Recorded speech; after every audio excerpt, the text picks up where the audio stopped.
want it.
Good morning, everybody.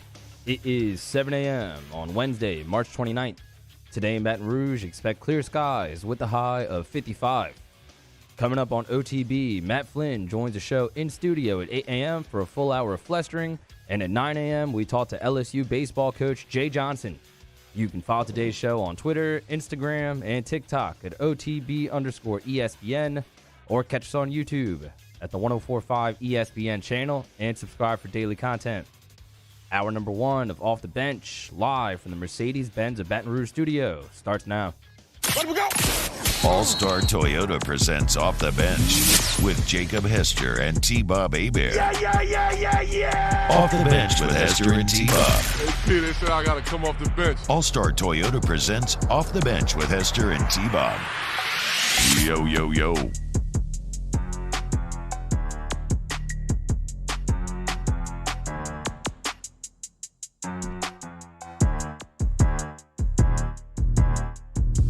Hello, everybody, and welcome in to a brand new Off the Bench, March 39th, 2023, Wednesday.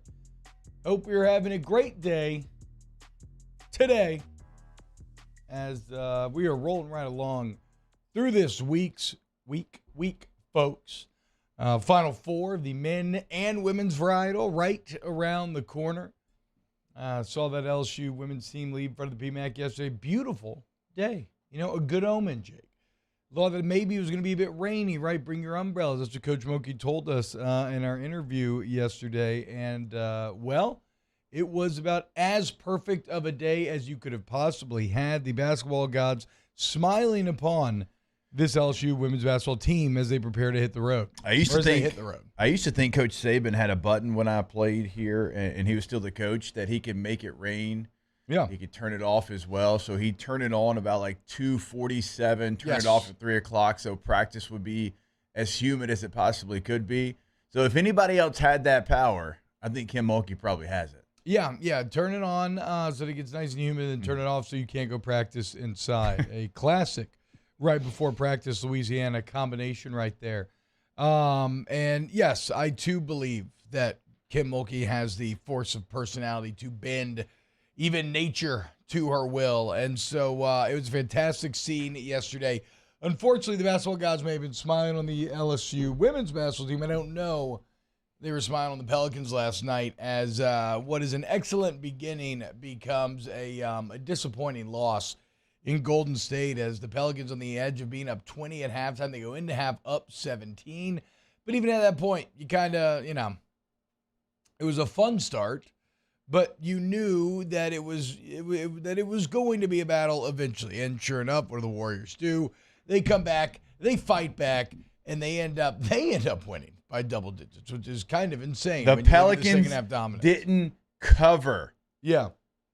After that massive lead, okay, you don't win the game. Cool. You didn't cover 9 points. Yeah, 9.5. What are we doing? Yeah, that's kind of, I mean, that if you really wanted to get upset about something, I mean, I had no illusions that they were going to win that game, but certainly you would have hoped that after you jumped out to a 17-point halftime lead, that you could at least have kept it close until the end. Mari, how are we feeling today? First loss you've had to deal with in a while. Yeah, very frustrating. Like you said, weren't surprised they came back, but that was a collapse in the second half there. I don't think the Pelicans kept their composure, and haven't experienced death by Steph Curry in a long time. Forgot how frustrating it could be. Yeah. But, tough loss for the Pelicans. Would have liked to see him hang on after starting the game so well. Yeah, I literally texted Ruben Patel and Jake last night saying, that was a very fun first half, but I have Steph Curry PTSD, so I have no illusions about what's coming, and sure enough, That's the way of the road. That's how these things go. And like we laid out yesterday, they've been awesome at home. So Pelicans got to flush it. It's disappointing. I wouldn't have cared at all. I guess the lead is actually, ironically, the only thing that makes it disappointing, because you had a way bigger chance than I even originally gave you credit for. But look, the Warriors are the Warriors for a reason. And so there's no use in crying too much. The Warriors at home. Yeah. I think is the fair one. If you'd have lost this one on the road, it would have been more disappointing. True. Because the Warriors, they're around 500. Yeah. But, how long? They've had a very injured year, haven't they? I feel like they're getting more into form now. They've got Steph back a while now. Yeah, they've kind of been healthy for a while. Yeah, Klay Thompson's still really good, but not the Klay Thompson he was like 3 or 4 years ago. Draymond does what he does, but, he's not scoring very much. They're still solid, but when you have those kind of splits, I mean, you're going to be a volatile team, and that's what they kind of are. That's the wildest part about Draymond's kind of career and how he's developed. And, of course, there was a technical last night that Draymond uses in almost a hockey-esque fashion, like a goon, to get the boys fired up and kind of sparked the rally against the Pelicans. But, I don't know what happened. Draymond could shoot back in the day. When they had the original lineup of death, like one of the reasons why it works is he could hit threes, and somewhere along the line it just completely left him. Good defender, good passer, excellent talker. I thought the Pelicans fed into his antics a little bit in the second half. Like C.J. McCollum had that flagrant foul against DiVincenzo, and it went from an 11-point game to a 6-point game. I thought that was a big swing in the game, and Ingram was trying to get in his face. I thought the Pelicans could have kept their composure a little bit better after all that happened. That's what a goon does. Trolls you, gets you to react, gets you to make dumb mistakes, takes you outside of the game, focusing on things that are not in the game. And that's even more of his game now, maybe even than it was before, because of those other skills going away. 100%. You know what I'm saying? Sure. So now he's got to have to find a way to stay on the court and be able to do something. And Draymond works for that team. I don't know how many teams he works on, but for that team, he works, and he knows that. And so he has to kind of play his role. Now, also, Mario, does this give the Warriors the season series over the Pelicans last night? No. So according to, I don't really understand all the tiebreakers. There are a bunch of them, like division, conference record, but apparently the Pelicans have a better West record than the Warriors no matter what, and it's 2-2, so they're going to have the tiebreaker. Oh, Pel still got a tiebreaker? Yes. Oh, that's great news. Okay, hell yeah then. Never mind. Would have been 3-1 had they won. Season series still tied, but it looks like they still have the tiebreaker against Golden State, according to Jim Eichenhofer.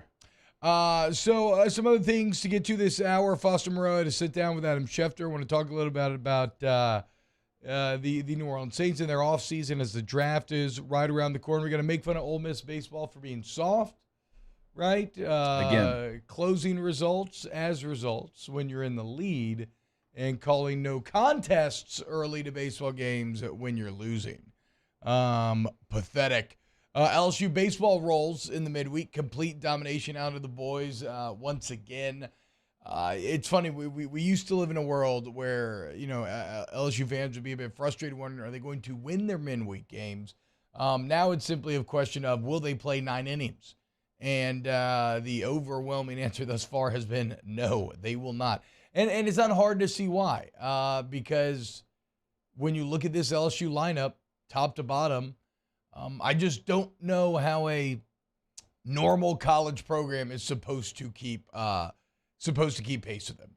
It's just unending. And then you can bring somebody like Paxton Kling and randomly insert him, and he's a true freshman that's 6'5" looking, and he was batting 400 just a couple of weeks ago, and you got Cade Beloso when you want to put him in. It's just absurd.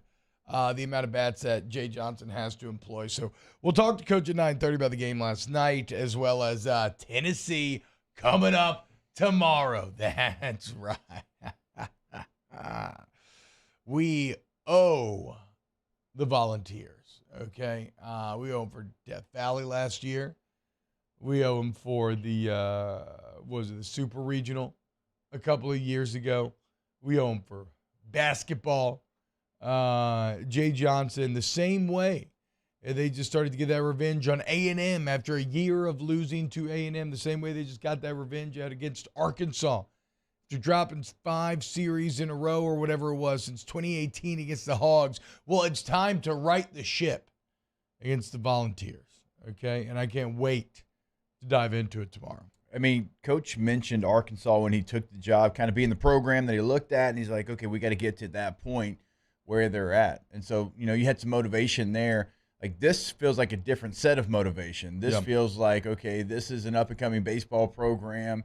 You went up there a couple of years ago, didn't go your way, and, they're starting to get that momentum and started to get, puffing your chest out a little bit, which that's okay.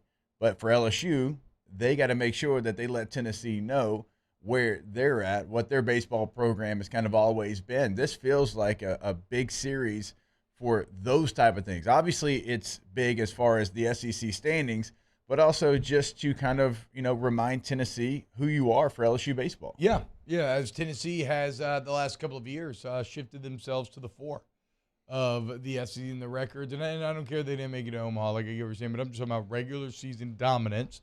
They have been the standard the last couple of years, and it doesn't look like they're going to be the standard this year, right? They struggled some early on. They got swept by Mizzou week 1. Now they come back and get a very impressive sweep this last week. But it has not been to the consistency of LSU. And you got them at home in Alec Box. Going to be great weather. Going to be great crowds. Let's have ourselves a series, folks. Very excited to talk with This Coach. is going to be the first opportunity for the fans to really go out there. There's, hopefully, fingers crossed, like no schedule changes. Yeah. Nothing like, hey, this game was at 7, now it's at noon. Like none of those things, hopefully, because the crowds have been great. But this, I have a feeling, because of the recent history between the two teams, it's going to be peak Alec Box. No, it needs to be. It needs to be as packed, rowdy, aggressive, intimidating as we've ever seen the Box. So get out, pack it out, and let's beat the Volunteers. We'll talk about it a lot more tomorrow. We'll do a full scouting report on Tennessee tomorrow. Coming up next, I want to talk a little New Orleans Saints, as we never quite got around to the topic yesterday that I wanted to break down with Nick. We kind of look at their offseason as a whole, what they've done, how they've positioned themselves for the draft, and then Foster Moreau had to sit down with Adam Schefter as well, and we still got a new NBA Hall of Fame class to break down. It has been Friday, has been declared official Women's Basketball Day in Louisiana, according to Secretary of State Kyle Ardoin. So congratulations to the women's team, who will be celebrated on Friday as they go play in the Final Four. We got Flestering NFL Pro Day starts today, Jake. We got some NFL rule changes as well. A new $6 billion bid in to buy the Commanders. Pelissero taking shots. Look, the bottom line, there's a ton to get to on today's Off the Bench. So keep it locked here on 104.5 ESPN. Off the Bench with Hester and T-Bob. ESPN Baton Rouge, New Orleans, Alexandria, and 1130 The Tiger. As I do every day, I would like to encourage you to head over to All-Star Toyota of Baton Rouge. All-Star Toyota of BatonRouge.com. It's right there off of Airline Highway. And, they are my favorite dealership, okay? No matter what you need, maybe you're single, you want like a big truck or something, you want a little truck. You want something a little more sporty, maybe you want a hybrid, maybe you got kids, you need a minivan, like whatever you need. They have all the selection there at All-Star Toyota, and because it's Toyota, it's an investment that will stand the test of time. So go to the website, All-Star Toyota of BatonRouge.com. You can start to explore there, look what they can offer you, customize your vehicle, or go see them off of Airline Highway. All-Star Toyota. I've been telling you over the last couple of weeks, and you still got some weeks to make sure that you get this in. Rent a Toyota for that spring break trip. Save miles on your vehicle. Also, if you need something bigger, they're going to give you that extra space in the Sienna, Sequoia, whatever it is. All-Star Toyota of BatonRouge.com. Our listeners fire off their opinions on the jimsfirearms.net hotline at 499-1045. Keep listening for your next chance to shoot us your thoughts with the jimsfirearms.net hotline on 104.5 ESPN Baton Rouge. There it is, the extra mile, on the border of expected and extraordinary, for those willing to go further, like vans customized for work or play, with safety and tech to keep you connected. Supported by a 5-star sales, service, and finance team, and backed by the 1-star you know. So go the extra mile. It's never crowded, because so few have what it takes to go there. Mercedes-Benz Vans.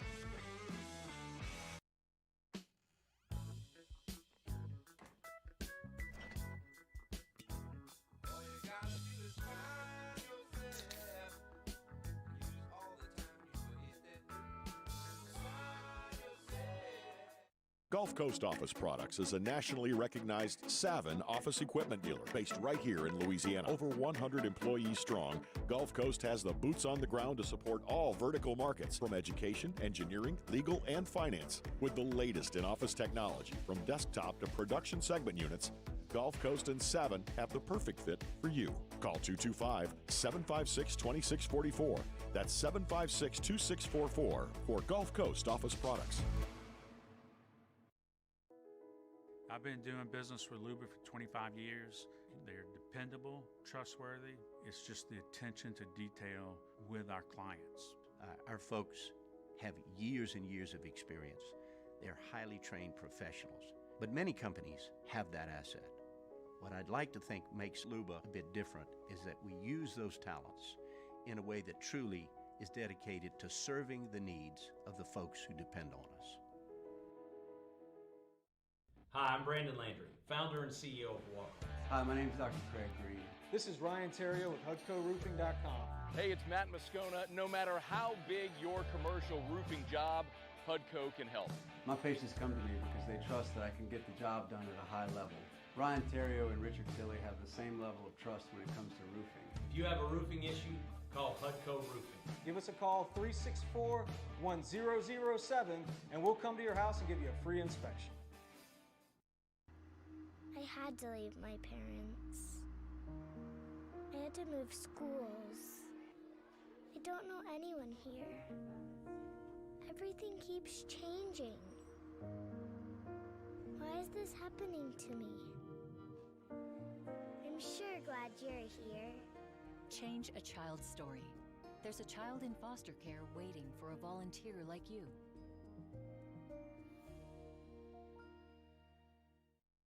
Gulf Coast Bank and Trust is giving our customers the power to bank anywhere, anytime during this challenging event. And we're right there with you. Our mobile banking app is a smart way to manage your money. Hey, it's on. Join me for a Wednesday edition of the Hunt Palmer Show. Chris Demouy, former Tiger, talking baseball. Get you ready for LSU in Tennessee and a recap of LSU and Grambling from the box. Hunt Palmer Show, 1 to 3 weekdays, 104.5 ESPN Baton Rouge.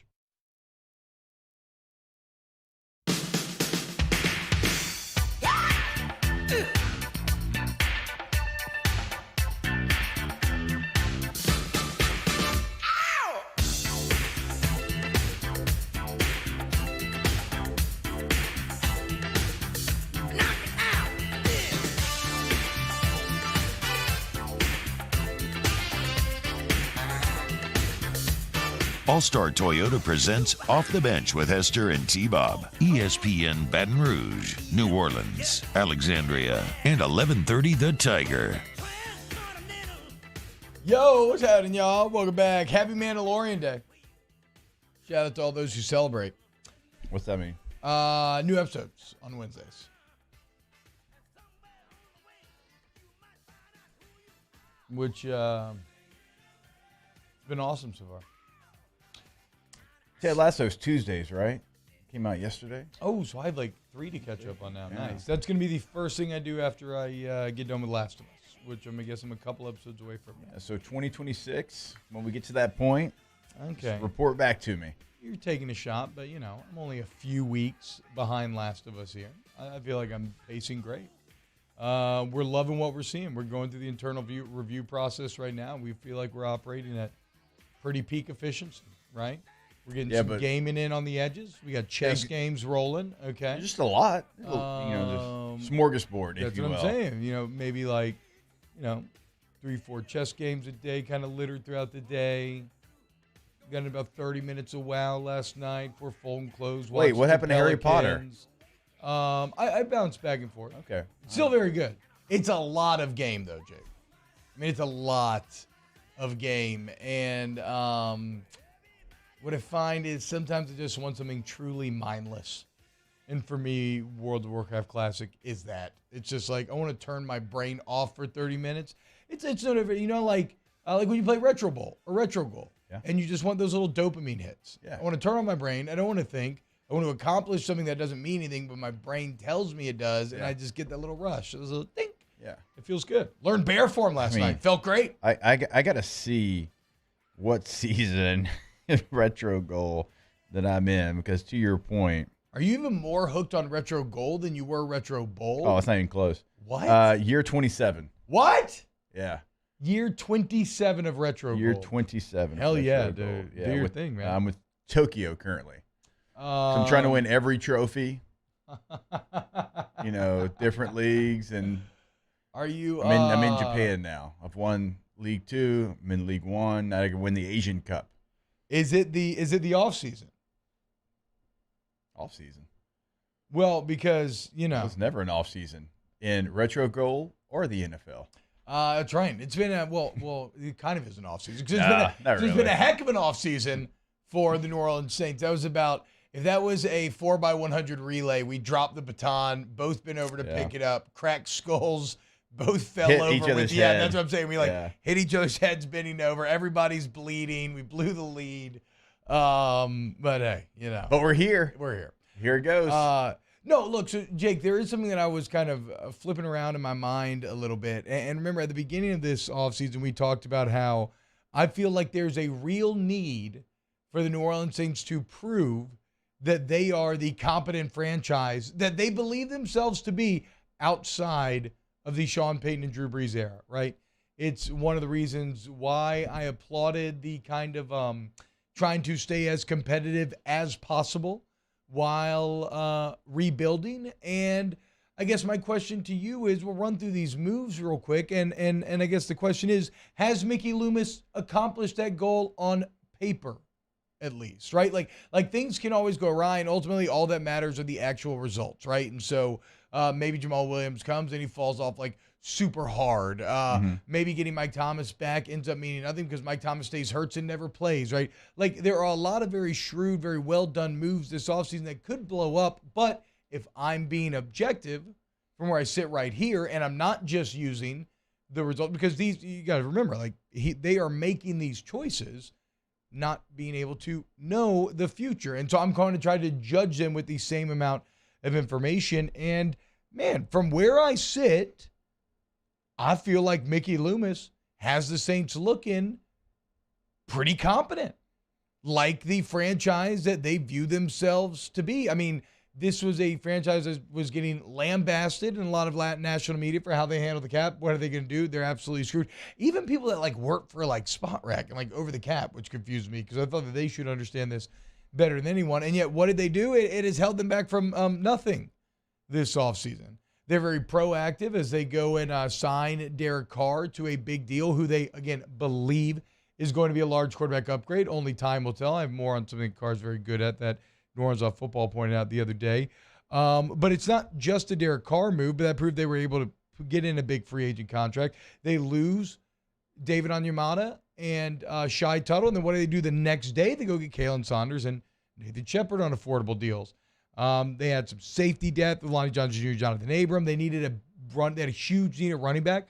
They maybe get one of the more exciting names on the running back, maybe the most exciting name on the running back free agency market in Jamal Williams. And maybe most impressively, they get Mike Thomas, Andrews Pete, and Jameis Winston to re-sign and take pay cuts. And Loomis talked about it at the meetings yesterday. You know, he doesn't like strong-arming people. He doesn't want to. And basically how they handle it, they say, look, man, here's what we can do. We want you to go test your market, talk to your agent, have them talk to other teams, see what they're hearing, we'll see if we can match. And basically, look, we want what is best for you. And so let's see if we can, if what's best for you is also best for us. And in these three cases, you're talking about two starters and a quality backup, which is needed, as the Saints haven't had a quarterback play an entire season since when? It's probably been a few years now at this point. We took it for granted. I was about to say, complete opposite of what you had for a decade plus. But. Yeah. So getting it back, a starter in Pete, who, regardless of how you feel about Pete, he took the pay cut, right? A starter, Mike Thomas, who has the potential to be like all pro. Now, we'll see. Even Allen saying yesterday he's not fully healthy. And then they even get Winston back to be that quality backup. I feel like the Saints going into the draft, do they still have needs? Absolutely. D-line, running back if they want, like tight end, sure, right? But even the signing of Foster Moreau would have been perfect for that tight end position. So I got to say, man, I think Mickey Loomis and this front office has done a very admirable job this offseason. No, they definitely had holes that they had to fill. The quarterback was probably going to be the most important because of the way last year played out, and you went and you got a guy that you truly believe in. There's been a lot of quarterback movement in the NFL offseason, and you were one of the first teams to get that started. So you had a guy that you liked. You went out there and you got him. So the Saints realized that they had to get that piece probably done first. And so after you get that done, okay, what do? You lose defensive tackles like you mentioned. You replace those guys, and that also allows you to be creative in the draft, because if you didn't sign those 2 defensive tackles, you were without a question going to have to go defensive tackle in the first round. They still might. Yeah. You know, Nick said yesterday they're still looking at that position. I think now, though, you can go 40. You don't have to go 29. You can go 40 if you with want that to. defensive tackle because of the 2 guys that you signed. Like Mozzie Smith from Michigan is somebody that will be out there if you want to get him at 40. And now you can do something different.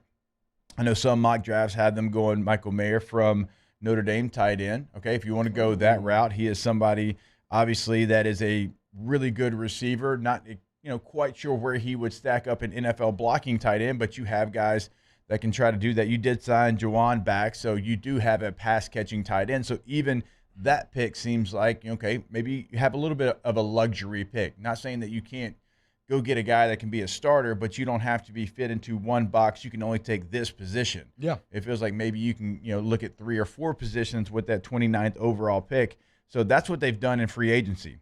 Running back. Now you can probably slot that down a couple of rounds in the draft as well. If you don't sign Jamal Williams, 2nd round, 3rd round, where do you go? Running back. You needed one. Yep. You had to have one because, Alvin Kamara, you don't really know that situation, and you needed a backup running back. Obviously, that cost you a couple times last year, and Jamal Williams is going to be a major upgrade, in my opinion, over Mark Ingram at that point in his career. Yeah, absolutely. Right? I mean, 17 touchdowns, 1,000 yards, and Absolutely. in my opinion, you got him on a great deal. Running backs don't get huge deals, but still, I feel like it was a good deal for the New Orleans Saints. And so right now, when you look at the deficiencies that they had at the end of last year, you do feel good about what they've done so far in the offseason. Now you get a final grade after the draft because the Saints sometimes can make the draft interesting in both ways. Yeah. We've seen them, trade up and a little bit of a head scratcher. We've seen them have a lot of value picks as well.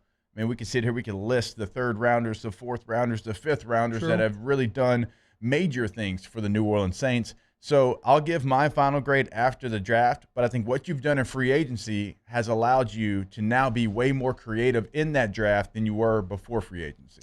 Yeah, for what it's worth, this came out earlier this year from Pro Football Focus analyst Arjun Menon, and and it's not even close, Jake. If you look at this chart, I should have remembered to put this in the document. I saw this a few weeks back, but no team has lost more in draft day trade value has lost more value than has Mickey Loomis. So that is one thing that, as I sit here and applaud the front office, that is one thing that I kind of wish would almost change, would be the just complete willingness to give up all value on draft day to find your guy, because even if a guy's your guy, I think the draft is so fraught with peril that I would rather, just amass as many picks as possible and try to diversify that risk and investment a bit.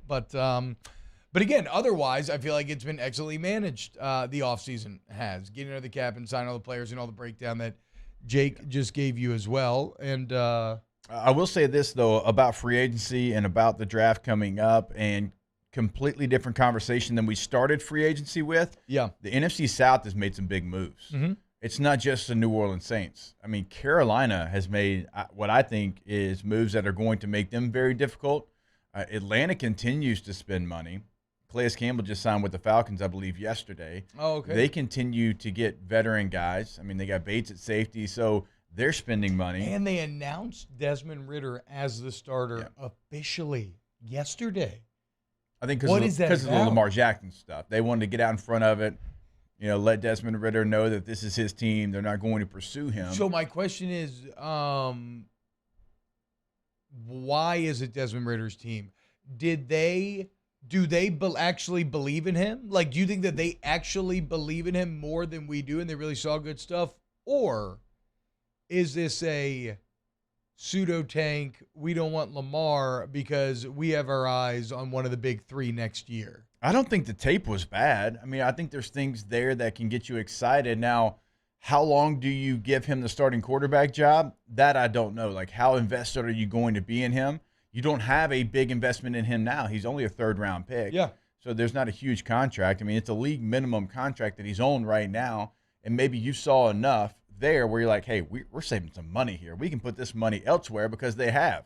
I mean, they've signed big free agents, and so for them, they did see something because you don't tank like we've seen in the past when you name a guy quarterback, you're like, that guy's not an NFL quarterback, and then make the moves that you've made. Yeah, I guess like you don't sign Calais Campbell, who's feels like he's my age. He has to be close. You're not selling him on coming down to join your team. Well, if you're not selling him on that, and you're not spending that money Yeah. on a guy that age. Yeah. Right? You went and spent the most money on a safety. So you're spending the money to compete now. So they believe in Desmond Ridder, right, wrong, or indifferent. If we don't, they do as a franchise. And so they're making those moves. Carolina, they feel like they're signing the guy every single day as well. Yeah. Like Tampa's probably been the most quiet of the entire division. Tampa's kind of honestly doing you're right. Tampa's actually closer doing the real tank thing. If we look, they're cutting all their old men, like all the old men, all the big contracts. They're in a post-Brady era. They got the Super Bowl. They've announced Kyle Trask as the starter. It would make a lot of sense that Tampa would be doing kind of the pseudo tank as they look to find especially because Jake, when you have a Lombardi trophy that recently, you have the you have like the buffer zone or the build up to where you can kind of take an awful year if it means getting Caleb Williams, Penix, or Drake May at the end of it. So just think about like since the end of the season, what Tampa has lost. And now some of it's because they decided to lose it, but you lose Tom Brady. Yeah. You fire Byron Leftwich as your offensive coordinator, somebody that was head coaching interviews last offseason. You release Leonard Fournette, Cameron Brate, two vets, like you said. You trade Shaq Mason to Houston for more draft choices. Yep. So Classic. there's not a sign. They got rid of Donovan Smith too, right? Yeah, there's not a sign to me. Like the one signee that you've really made that's a veteran, Chase Edmonds, the running back to a 1-year contract. You Jamal Dean, I think they re-signed him, but that was really the only move that they've made. So Tampa's more in the category of what we thought maybe Carolina and Atlanta would be in, and Carolina feels like they're going for broke. Yeah, once they trade up to go number 1 overall, that's your. They trade up and then they're signing all these veteran players. They feel like they are close, and they feel like they weren't far off last year. Yeah, 7-10. That's why Wilksey was up for that job because of the way he took over. So look, I think Frank Reich is a better coach than Josh McDaniel, but you do have to be worried a bit about a Bisaccia and McDaniel situation. I don't think that's going to happen again because I think that Reich is better, but I think Bisaccia is really deserving to be a head coach, and unless he just does not want to, which I don't know that that's the case, what are we doing? But that's a whole different conversation. So we'll see, man. You're right, though. The NFC South changing pretty drastically, but I still applaud the way that these Saints have utilized this offseason. And I think, maybe because of Derek Carr, that they're still the betting favorite for the South today, or they should be. But the gap is narrowing. Depending on what Carolina does at 1. Because you look at Carolina's offense, Miles Sanders starting running back now, Adam Thielen starting receiver, DJ Chark starting receiver, Terrence Marshall starting receiver, Hayden Hurst starting tight end. So they went and got some production for whoever their quarterback's going to be. He's got weapons now. They were like, all right, let's get this guy weapons and let him grow into them over the next 2 to 3 years. And then, they're trying to do like a Joe Burrow peak type of deal, right? Where you year 1 may not be as dominant, but you can make a huge, massive jump in year number 2. Okay, I'll leave you with one good bit of positivity, Jake. How about some Derek Carr sunshine pump on the way out here? This comes from New Orleans.football, Nick Underhill's site with him and Tripp over there. There is one area of football, Jake, in which Derek Carr is among the best in the entire league. And that is throwing into tight windows, okay? There's maybe there's a few better in the entire NFL over the past 4 years when it comes to throwing these highly contested throws. Pro Football Focus gave him a score of 91.5. For reference, during the same period, Jake, Drew Brees was 78.6, Jameis Winston 76.4. Again, so 91.5 for Carr. Tom Brady 98. Sheesh. Aaron Rodgers, 94. Burrow, 94. But then, Mahomes, 91.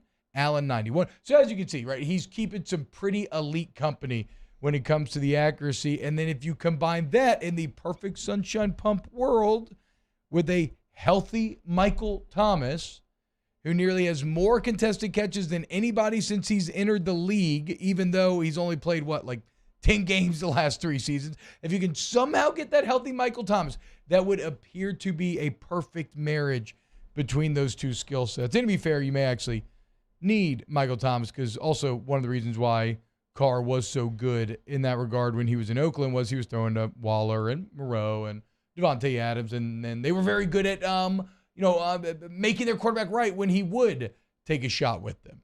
So here's to hoping that can continue for Carr and that you can get that healthy Thomas, although still not 100%, according to Allen, from the toe injury. So they don't have a timeline, but they expect him to be back by camp potentially. I mean, right? That's crazy. That's very wild. It is, and I know not all injuries are the same, and I know some of us are meatheads, and we don't maybe do the things that we're supposed to do with injuries, and maybe we pay for it later. Maybe that's just the way that it happens. I'm not saying it's the right way or the wrong way. It's just the way that I know, but it's a long time ago. I know. It's a long time ago. I didn't love the quote. Very long time ago. I'm choosing to stay positive because, why not? But it was a bit like, sheesh, come on, dude. All right. There's a little Saints update for you as the draft is just a few weeks away. Coming up next, let's talk some tourney here on OTB. Off the Bench with Hester and T-Bob. CentralPlumbing.org, 925-8552, 925-8552. Central Plumbing, man. For all your plumbing needs, they're the absolute best. They've been at it for 50 years, y'all. Had so much fun getting down with the Central Plumbing guys at the Dreams Come True golf tournament. They're a corporate sponsor because they support Louisiana. They're from Louisiana, obviously, have been for decades now. And,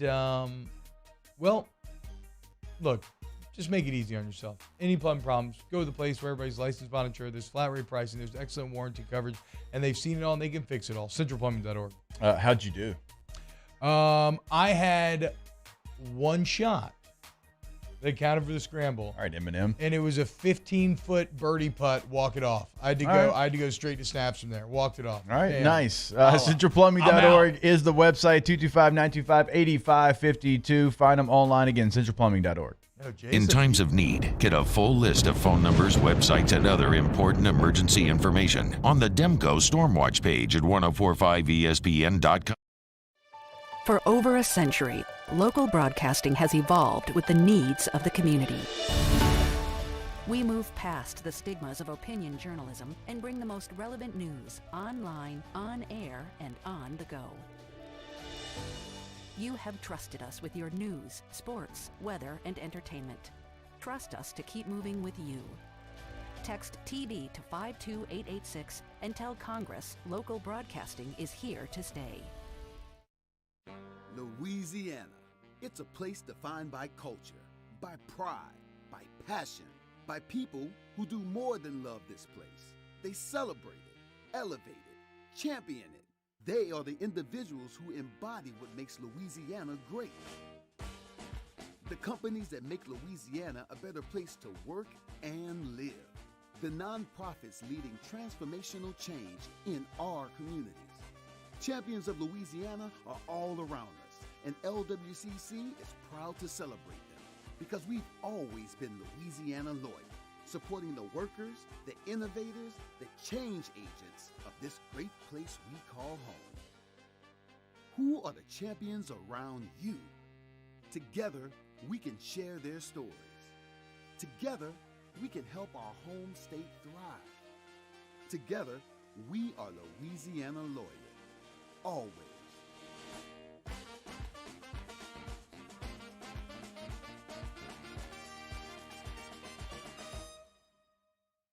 Gulf Coast Office Products is a nationally recognized Savin office equipment dealer based right here in Louisiana. Over 100 employees strong, Gulf Coast has the boots on the ground to support all vertical markets from education, engineering, legal, and finance. With the latest in office technology, from desktop to production segment units, Gulf Coast and Savin have the perfect fit for you. Call 225-756-2644. That's 756-2644 for Gulf Coast Office Products. I've been doing business with Luba for 25 years. They're dependable, trustworthy. It's just the attention to detail with our clients. Our folks have years and years of experience. They're highly trained professionals, but many companies have that asset. What I'd like to think makes Luba a bit different is that we use those talents in a way that truly is dedicated to serving the needs of the folks who depend on us. Hi, I'm Brandon Landry, founder and CEO of Walker. Hi, my name is Dr. Craig Green. This is Ryan Terrio with HUDCORoofing.com. Hey, it's Matt Moscona. No matter how big your commercial roofing job, HUDCO can help. My patients come to me because they trust that I can get the job done at a high level. Ryan Terrio and Richard Tilley have the same level of trust. So join us for Wednesday's AFR presented by Pluckers. Matt is back in the host chair. We're recapping LSU Grambling from the box and Pels Warriors from the Bay Area. It's Wednesday's AFR, 3 to 6, 104.5 ESPN Baton Rouge.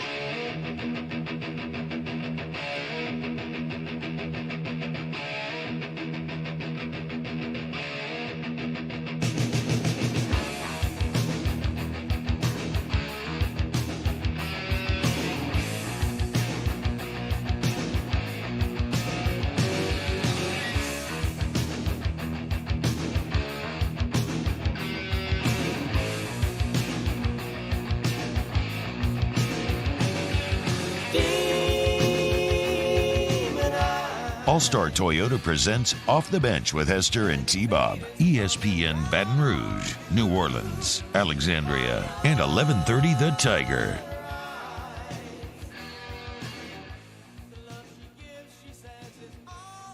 What up, y'all? Welcome back to OTB NCAA tournament rolling right along. We got Final Fours, baby.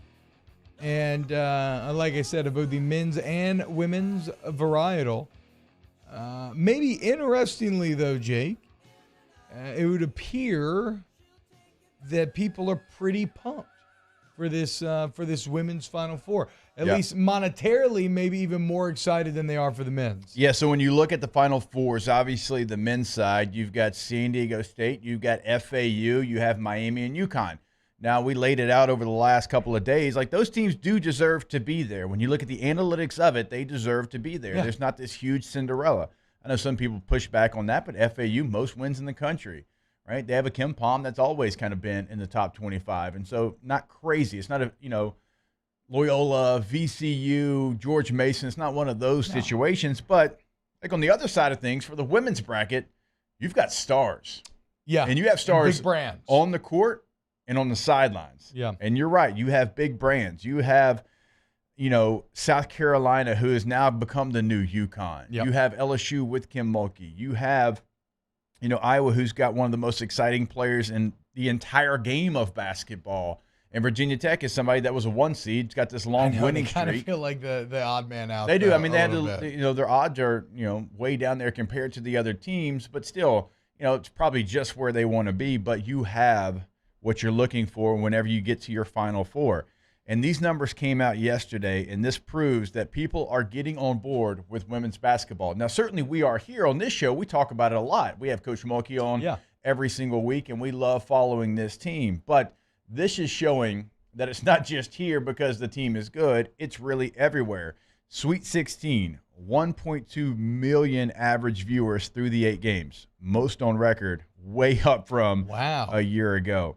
Through the Sweet 16, 3.5 billion minutes consumed, most on record. When you look at what UConn and Ohio State did, 2.4 million viewers, most on record. But you had multiple games, 1.8 between UCLA and South Carolina, 1.3 between Colorado and Iowa. You had 1.2 Notre Dame and Maryland, LSU and Utah, 1.1 million viewers. So the women's game is doing massive numbers. Again, it is significantly up from what it was a year ago. And then, I play What's the Ticket on Off Campus, and somebody tagged both of us in this. Now, different arenas, so I do realize that, but I still think this is a big win for women's basketball. Right now, the lowest ticket to get into the men's Final Four, which is played in NRG in Houston. Again, I realize the stadium size there, but it's $99 to get into that game. Now, the women's Final Four is being played in Dallas at American Airlines, where the Mavericks play.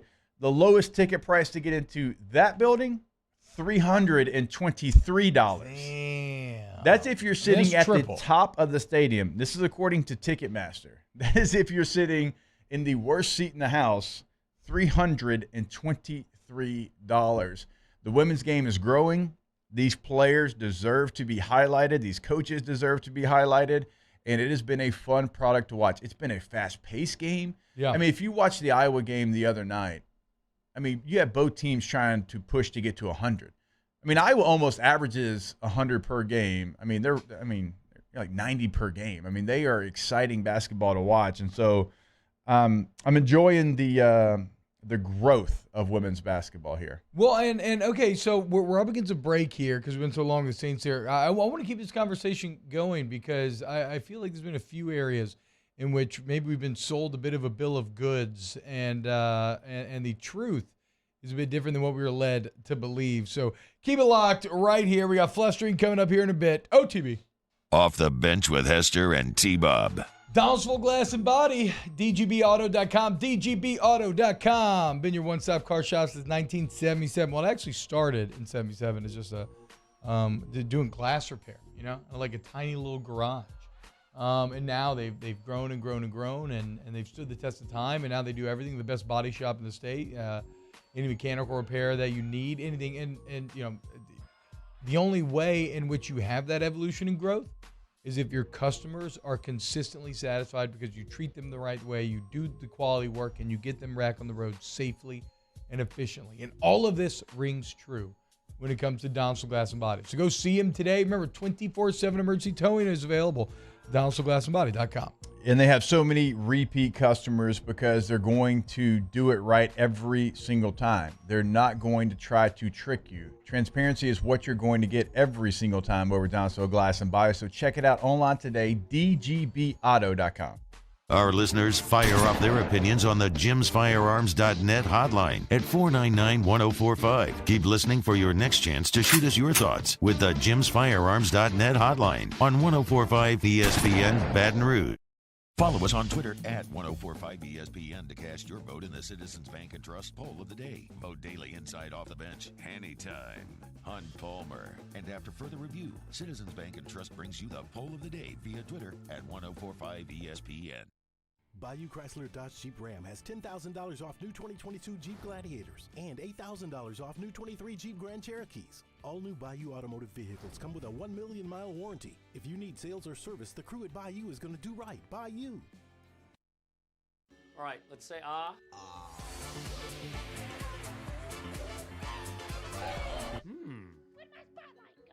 Super weird, but we can take care of it. Get in and get better at Patient Plus. For over a century, local broadcasting has evolved with the needs of the community. We move past the stigmas of opinion journalism and bring the most relevant news online, on air, and on the go. You have trusted us with your news, sports, weather, and entertainment. Trust us to keep moving with you. Text TB to 52886 and tell Congress local broadcasting is here to stay. I had to leave my parents. I had to move schools. I don't know anyone here. Everything keeps changing. Why is this happening to me? I'm sure glad you're here. Change a child's story. There's a child in foster care waiting for a volunteer like you.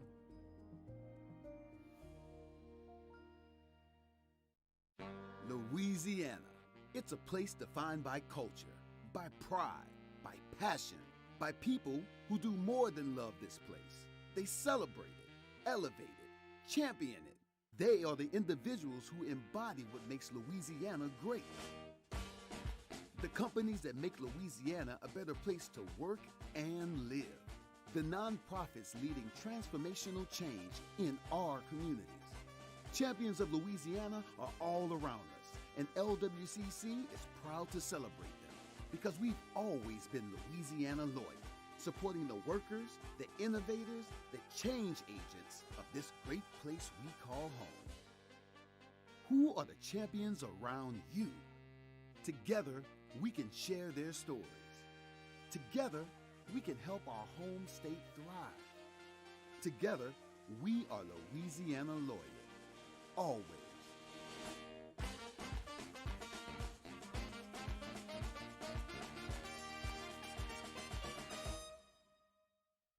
Bayou Ford has $10,000 off MSRP on select new 2020. Jimmy out and Mike Delicano for the Tuesday evening edition of Game Time, presented by Bet Rivers. We're at Mike Anderson's on Lee, just off of Nicholson. That's Game Time, presented by Bet Rivers, 6 to 8 p.m. on 104.5 ESPN Baton Rouge.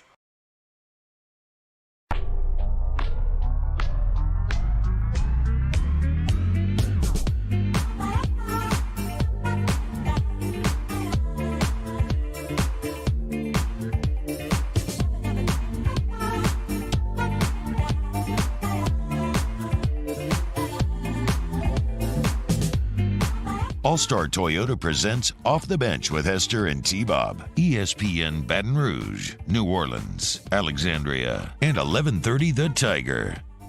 What's happening, y'all? Welcome back. OTB. Closing hour number 1. Flestering coming up to kick off hour 2. Jake, just the last segment, gave you some pretty shocking numbers on the women's tournament, just how strong some of those television ratings are getting. You saw the ticket prices as well, where the women's Final Four is far more expensive right now than the men's.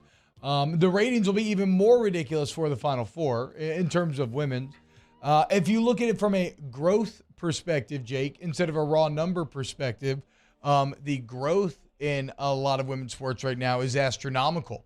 But especially when, and I guess all that I've really paid attention to is now I've heard that like the NSWL is growing a ton, WNBA. We just talked about the college basketball ratings, but then you also have things like college softball, which we're learning more and more does numbers. Like especially in a day and age, Jake, where the monoculture shattered, we're all watching different things constantly. And anytime you can push 1 million or like a few, like over half a million, that tends to get people's eye if you can do that consistently. And we're learning is softball does that. Big time gymnastics does that. I know volleyball does that in some areas, right? And so why I say I feel like we were sold the bill of goods is that, we were constantly told that people aren't interested, they don't want to watch, they don't want to watch, they don't want to watch. What we're learning though, and I guess this is like a lot of things that we've learned in kind of the content internet age that we currently live in, is that there's a lot of times it may still be somewhat niche, but there's a far larger appetite for these things than we were given credit for, right? And something like women's sports and softball and all these other things we're talking about could continue to grow larger and larger and larger. And also, Jake, what you're seeing coincide with it is the star power of the individuals is growing larger and larger and larger, right? Yeah. They all have massive followings on Instagram now, on Twitter. They're incredibly marketable in the NIL era, right? Look at Angel Reese, who I think has more deals than anybody else in the country in terms of raw number of deals. I mean, we all know about Livy Dunn. You look at the Cavender twins out of Miami, Caitlin Clark. Like, there are stars, right? And so it's just I'm going to be fascinated to see where are we in 10 more years, because we're still here at the beginning of it. Like, it only recently became easy to find these sports on your television, and so the growth potential is massive, and it's cool to see, man, because I felt like, again, that I was kind of misled my entire life to this stuff isn't interesting or you won't care. Yeah, and as Gulf South points out in the chat, Iowa versus Louisville this past weekend had more viewers than any NBA game on ESPN this year has had. What? That when you read that out loud, and I'll kind of check those numbers to see, but if that is true, which why wouldn't it be? Again, that's just another point that you're making here. And shout out to ESPN and ESPN Plus and certainly the SEC network for making it a priority. Yeah. To put it on air. So you have that access to it. I mean, I know plenty of people, they go to LSU softball almost over everything because boy, girl doesn't really matter. Like, their children enjoy the speed of the game. Yeah, they enjoy so going fast out there. They enjoy Tiger Park. And so these things are easier to find. The content is right there, and so now you have the ability to do so, and you're growing something that should have been, growing this entire time. It wasn't, but now you do have that growth. Now it's about continuing that growth. Well, and it's not like, again, it's not even like these TV companies are not doing it out of the goodness of their heart. Again, what they're learning is that, oh no, there's real economic opportunity here. Like there's a real appetite for it. And it feels like one that's just going to continue to grow. So super pumped for this Final Four. Start on Friday. Go Tigers. Flustering coming up next hour. Keep it locked, OTB. Off the bench with Hester and T-Bob. Go to Patient Plus Urgent Care, patientplusuc.com, patientplusuc.com, and you will see the difference when you see the building. Actually, like when you see Patient Plus. There's plenty littered throughout the city, but I'll never forget, Jake, many, many moons ago, I want to say probably 4 years ago now, I did a remote at Patient Plus. It was the first work I ever did with them, and immediately what jumped out was like, okay, I've never been in urgent care like this. Like the privacy of these rooms, the layout of it, the technology they employ. You can tell there's real care and investment put in each location. If you have occupational medicine needs that you need met, okay, go see the Mid-City location of Patient Plus, and that same care and investment will be transferred over to you. Patient Plus Urgent Care. Yeah, you're going to be able to book that appointment online. You also, walk-ins are always welcome. Like whatever is going to be convenient for you, that's what Patient Plus is going to make sure that gets done. Go to patientplusuc.com, get in, and get better. At Ochsner, we know healing is a team sport.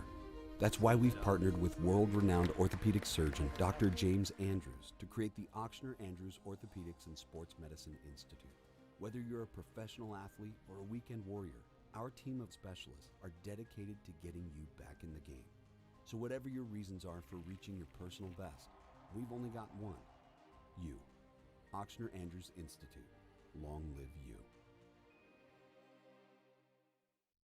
Gulf Coast Office Products is a nationally recognized Savin office equipment dealer based right here in Louisiana. Over 100 employees strong, Gulf Coast has the boots on the ground to support all vertical markets, from education, engineering, legal, and finance. With the latest in office technology, from desktop to production segment units, Gulf Coast and Savin have the perfect fit for you.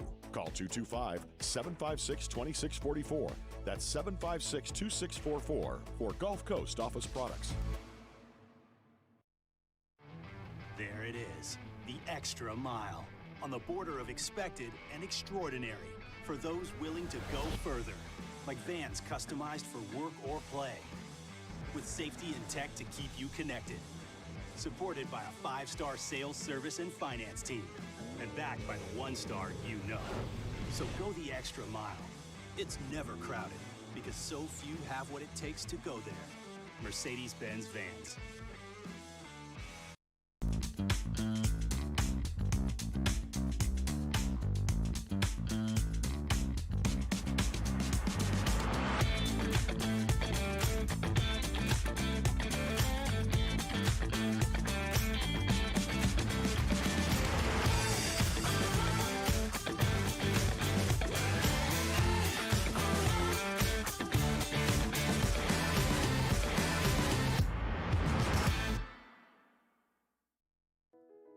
I've been doing business with Luba for 25 years. They're dependable, trustworthy. It's just the attention to detail with our clients. Our folks have years and years of experience. They're highly trained professionals, but many companies have that asset. What I'd like to think makes Luba a bit different is that we use those talents in a way that truly is dedicated to serving the needs of the folks who depend on us. Hi, I'm Brandon Landry, founder and CEO of Walker. Hi, my name is Dr. Craig Green. This is Ryan Terrio with HUDCORoofing.com. Hey, it's Matt Moscona. No matter how big your commercial roofing job, HUDCO can help. My patients come to me because they trust that I can get the job done at a high level. Ryan Terrio and Richard Tilley have the same level of trust when it comes to roofing. If you have a roofing issue, call HUDCO Roofing. Give us a call, 364-1007, and we'll come to your house and give you a free inspection. For over a century, local broadcasting has evolved with the needs of the community. We move past the stigmas of opinion journalism and bring the most relevant news online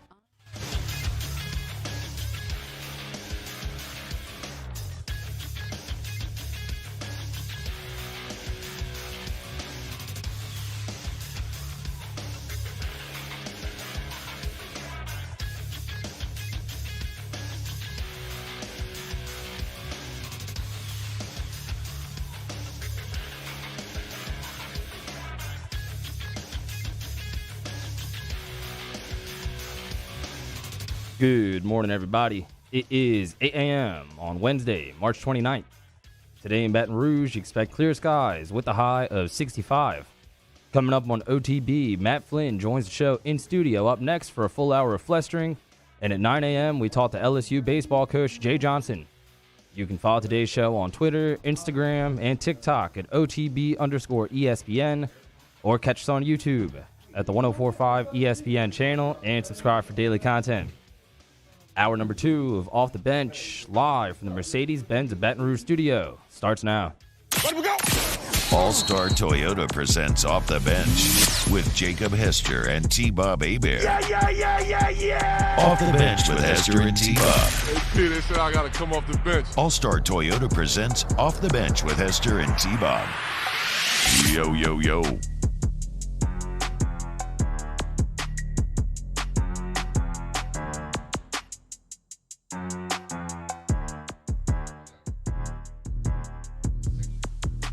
The backdoor man. There he is, Mr. Matthew The Flynn. backdoor man? Yeah, the backdoor man. You know, there's a double entendre there that I'll leave to you to figure out. It's been a while. 2 weeks. Monsieur Flynn, which is actually 3, right? Because think about it. When's the last time we did it? If you miss 2 weeks and then you come back on, how many weeks does that make it? I don't want to be that guy, but, you know, you kind of took a shot. So, you know, it's been 3. But you've only missed 2. It's been 3 Wednesdays? This is the 3rd Wednesday. Okay. So I missed 2. He's a glass half empty guy, apparently. Apparently, it's been 3 weeks. No, I'm just saying that I missed you. I've missed you terribly. I know. How have you been? How's everything been going? I've been great. Yeah?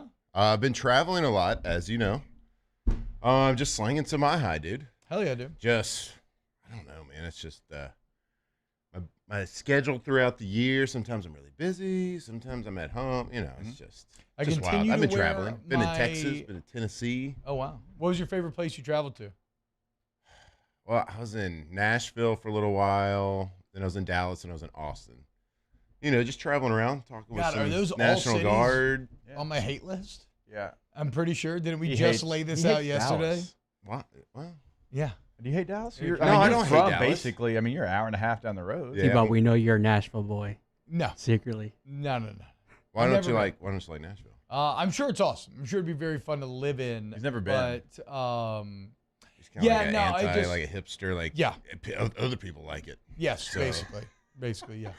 I love the way It's other not- people like it. Other people like that. I hate it. It's like the same way that Austin has just become like Los Angeles of the South. Nashville's kind of just doing that same type thing. It's just a cool place to go move right now. But then again, look, I talk trash. I would probably enjoy living there certainly, but I don't. So I can talk trash about them.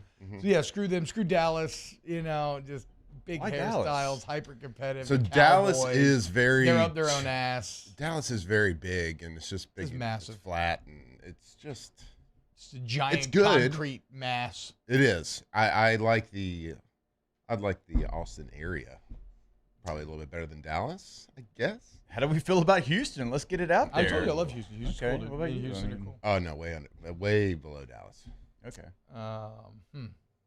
Well, I didn't mean to start this so antagonistic. Did you know that we signed you up for a reality show that we created? Yeah. When does it start? I don't know yet. It's Don't Call It a Comeback. Okay. Hosted by Ladies Love Cool James. I don't have to play football again, do I? Yeah. You do. Yeah. I'm You sorry, do. man. It's For who? You listen. I'll lay it out for you. You had to have played in the NFL for at least 5 years. You have to be 5 years removed from the NFL. Okay. Check those And you're boxes. going to go on a 3-month reality show with 9 other former players in that same mold. Okay. And when you win the reality show, you get a fully guaranteed $150,000 contract from the XFL. Not interested. I know you're not, but you're signed up. Well, yeah. So you're going to follow him for 3 months. Nine people? Well, 9 and then yourself, so 10 total. Basically, so you're going to follow 10. So basically, you're going to watch just 10 guys sitting in the training room getting rehab on both their torn Achilles. That's part of the drama. Yeah, exactly. That's part of the drama. Nobody will ever make One it falls to out. You got a bullpen. You got to, hey, you're up. No one will ever Point make to it the to a arm. practice. You go make a Well, No, I don't even think we call anybody else in. If you fall out, you fall out, and you're done. Yeah, but eventually we're going to have 3 guys left. Yeah, that's fine. That's what we I'm saying. got to film for 3 months. Yeah, but then it's like So a it's just- great, like, it's- only the strong survive type of situation. It's a battle of attrition. So I got a chance because I'm a and it's going to be on Ion, which we're very excited. It's going to be Murder, She Wrote, and then Don't Call It a Comeback. How long would it take you to actually get ready for an XFL game? If I told you I needed 2 series from you. 2 series? 2 series from you in an XFL game. You're an NFL player. I know you're still very strong. You feel like you're in great shape. I can tell right now you're walking around with the confidence that you're going to try to downplay, but it's simply not true. I know you NFL players have a incredible amount of belief in self. Some would say borderline irrational. So you work in the hips. Maybe. How long would you need to give me 2 solid series in the XFL? And how do you think you would do? I would do great. Yeah, hell yeah. But it'd take me 4 to 6 months. 4 to 6 months. Oh, wow. I would think 3. I honestly thought you'd be like, give me a month. The problem is like getting the arm back in shape. It's like you got to go throw, then you have to like rest a week. Yeah. Then then maybe like you get a session and a half in the next time, then you got to rest another week. So the last time I threw, so I've done like 2 or 3 pro days. Yeah. Throwing for the LSU guys. Yeah, basically. Every year there for like 4 years, I would get a call or a text. Hey, do you think Flynn can come throw for pro day?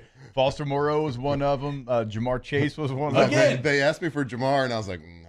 LSU was a quarterback graveyard for years. You are a little too high on the draft. But I would go and like I wouldn't throw all year, and then I'd come out and throw for pro day. Yeah. And then I'd be like, all right, there's 1 or 2 guys I need you to throw. I'm like, absolutely, I'll be there for them. I'll throw, blah, blah, blah.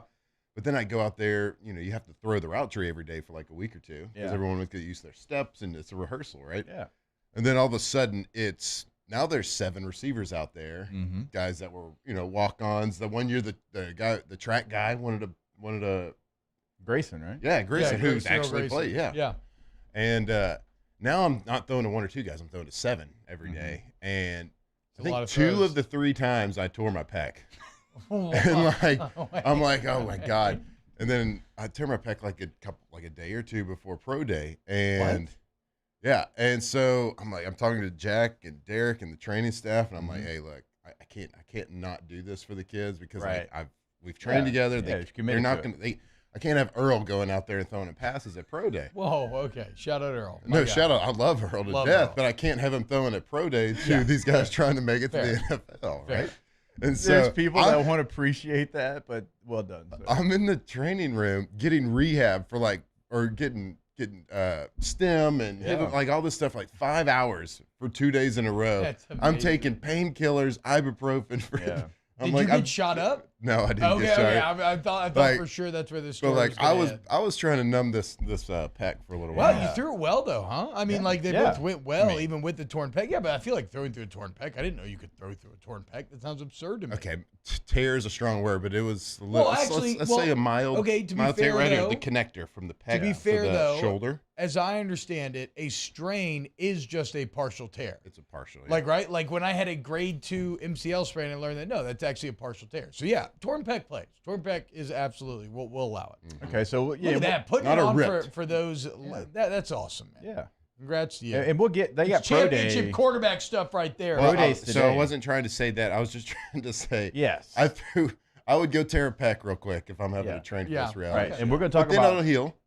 Right. Then I'm back. Yeah, so why can Phillip Rivers just feel like he can just go out there and just like because he can still do it. Some guys don't need to, and he has a different throwing motion, so it does not as much stress maybe. Yeah. On the old that's probably pec. True. Yeah. Just like a sidearm or softball, you're throwing underhand, so you can throw as many innings really as you want. So pro day is coming up, and I'm way further removed. What do you think? That's true. Yeah, that's true. What do you think? Which is wild to kind of think of. Oh yeah. But God, does Phillip need to be in our reality show? I don't know. He might. But he's also coaching, so I'm sure he's throwing like every day. Yeah, for sure. I haven't seen him. I haven't smelled the football. Yeah. And well, who are you nominating for the? Because I feel like AJ Hawk is a nomination for this as well. Hold on. I hate to interrupt here, but I'm going to need y'all's insight here. Y'all are both Saved by the Bell experts here. It seems we might have a infusion of our two passions. Why is there so much chess in this episode? I just saw Zach Morris announcing some sort of chess competition. I saw Screech seemingly dominating you over don't the remember board, this episode? and now he has a very attractive blonde hitting on him simply because of his chess prowess? Yeah, because I think this is the episode where their rival Valley sends her over there to distract him because Screech is like a chess legend. Oh, and he's just rolling through So, everybody. and he doesn't get any no. chicks, so they send a informant over. Yeah, and eventually you're going to see AC and Zach kind of kidnap the other chess player, tie him up. Zach dresses as the chess player and let Screech win. Wow. I mean, look, the chess has its fair share of drama.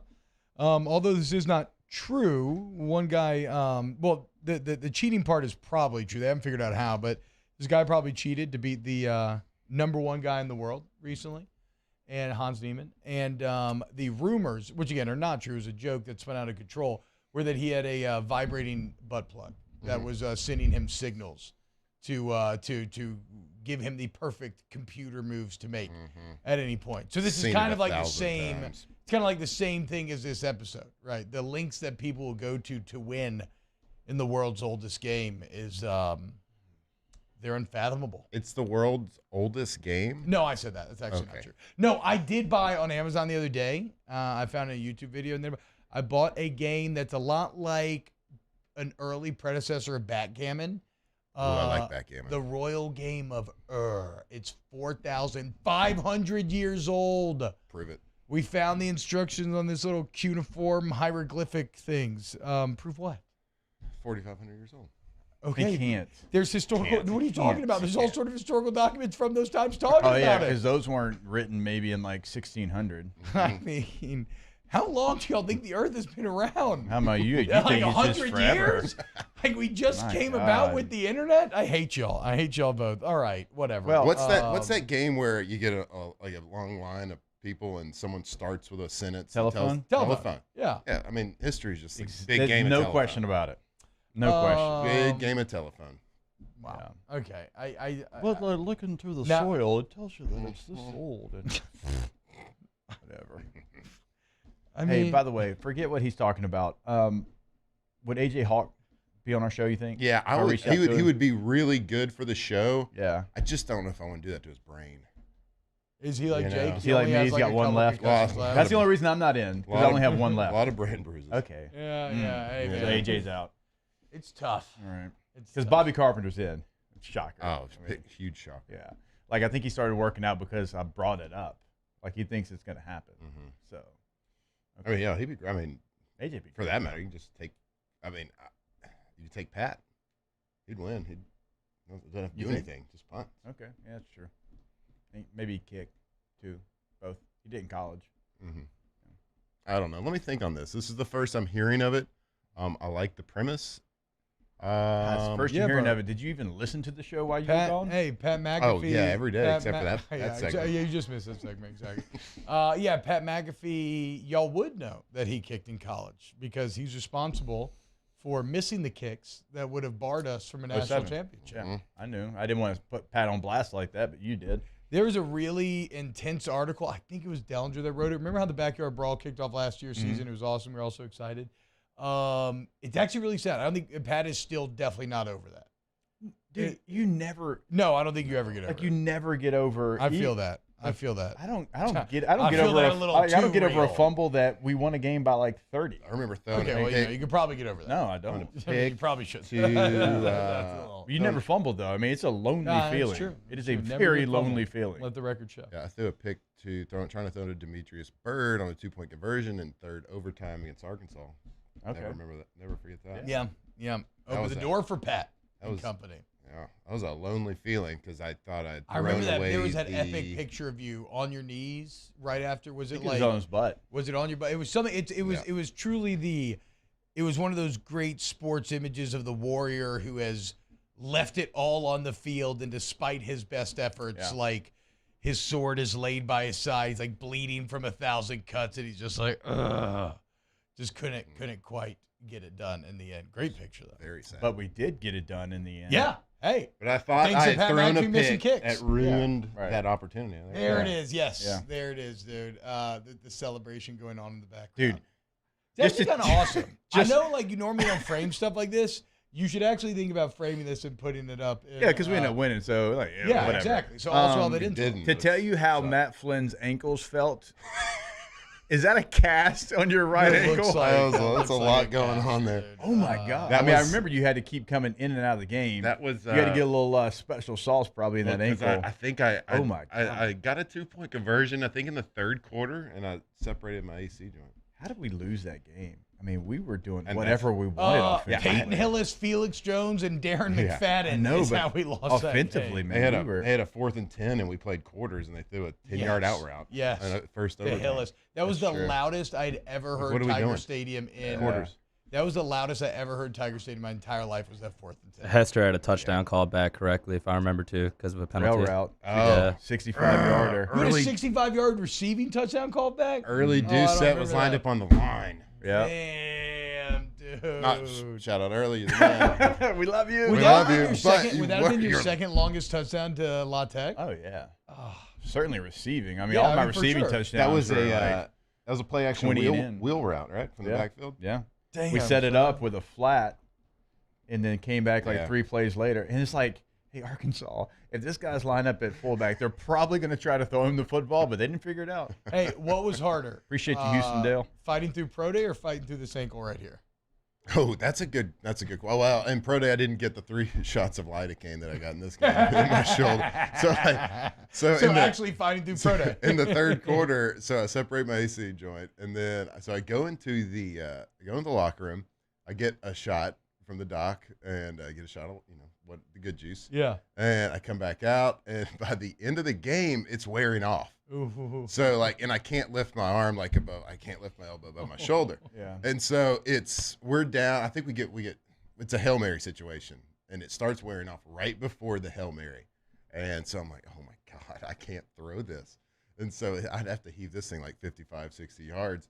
I think I've threw the only 20-yard Hail Mary in the history of football. It went like 20 yards, fluttered up, because I couldn't raise my arm. And then insult to injury, a defensive lineman comes and hits me right in the shoulder. Wow. And so as soon as that, we were going to overtime, and they sprint me into the locker room. And then instead of the 1 shot, we got 2 in there.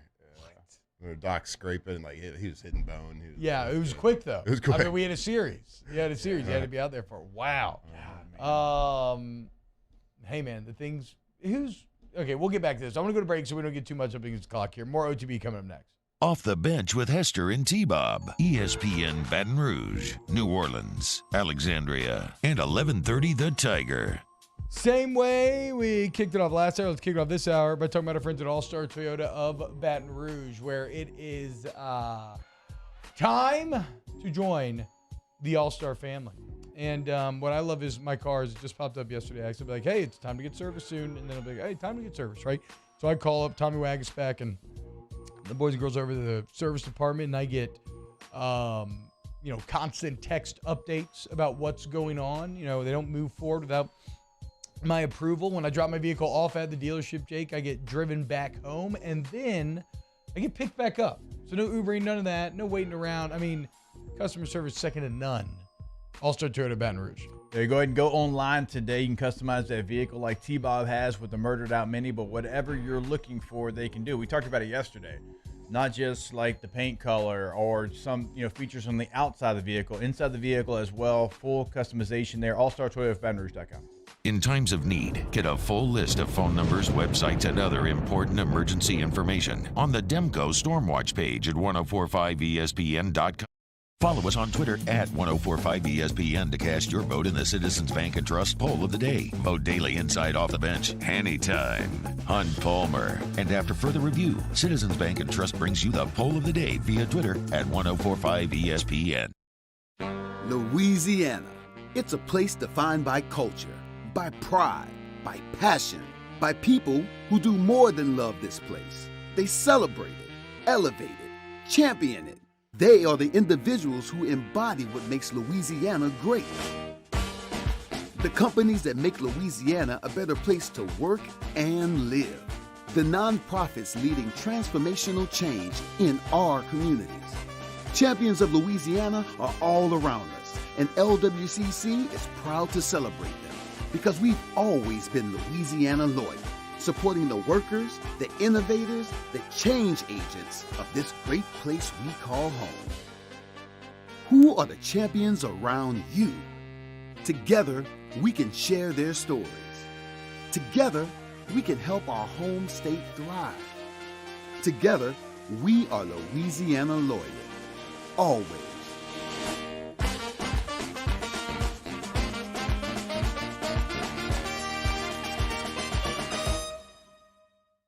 Gulf Coast Office Products is a nationally recognized Savin office equipment dealer based right here in Louisiana. Over 100 employees strong, Gulf Coast has the boots on the ground to support all vertical markets, from education, engineering, legal, and finance. With the latest in office technology, from desktop to production segment units, Gulf Coast and Savin have the perfect fit for you. Call 225-756-2644.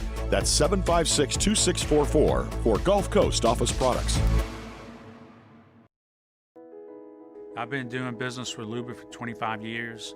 They're dependable, trustworthy. It's just the attention to detail with our clients. Our folks have years and years of experience. They're highly trained professionals. But many companies have that asset. What I'd like to think makes Luba a bit different is that we use those talents in a way that truly is dedicated to serving the needs of the folks who depend on us. Hi, I'm Brandon Landry, founder and CEO of Walker. Hi, my name is Dr. Craig Green. This is Ryan Terrio with HUDCORoofing.com. Hey, it's Matt Moscona. No matter how big your commercial roofing job, HUDCO can help. My patients come to me because they trust that I can get the job done at a high level. Ryan Terrio and Richard Tilley have the same level of trust when it comes to roofing. If you have a roofing issue, call HUDCO Roofing. Give us a call, 364-1007, and we'll come to your house and give you a free inspection. Moon Griffon is back, the voice of Louisiana. Hey, it's on. Join me for a Wednesday edition of the Hunt Palmer Show. Chris Demouy, former Tiger, talking baseball. Get you ready for LSU in Tennessee and a recap of LSU and Grambling from the box. Hunt Palmer Show, 1 to 3 weekdays, 104.5 ESPN Baton Rouge.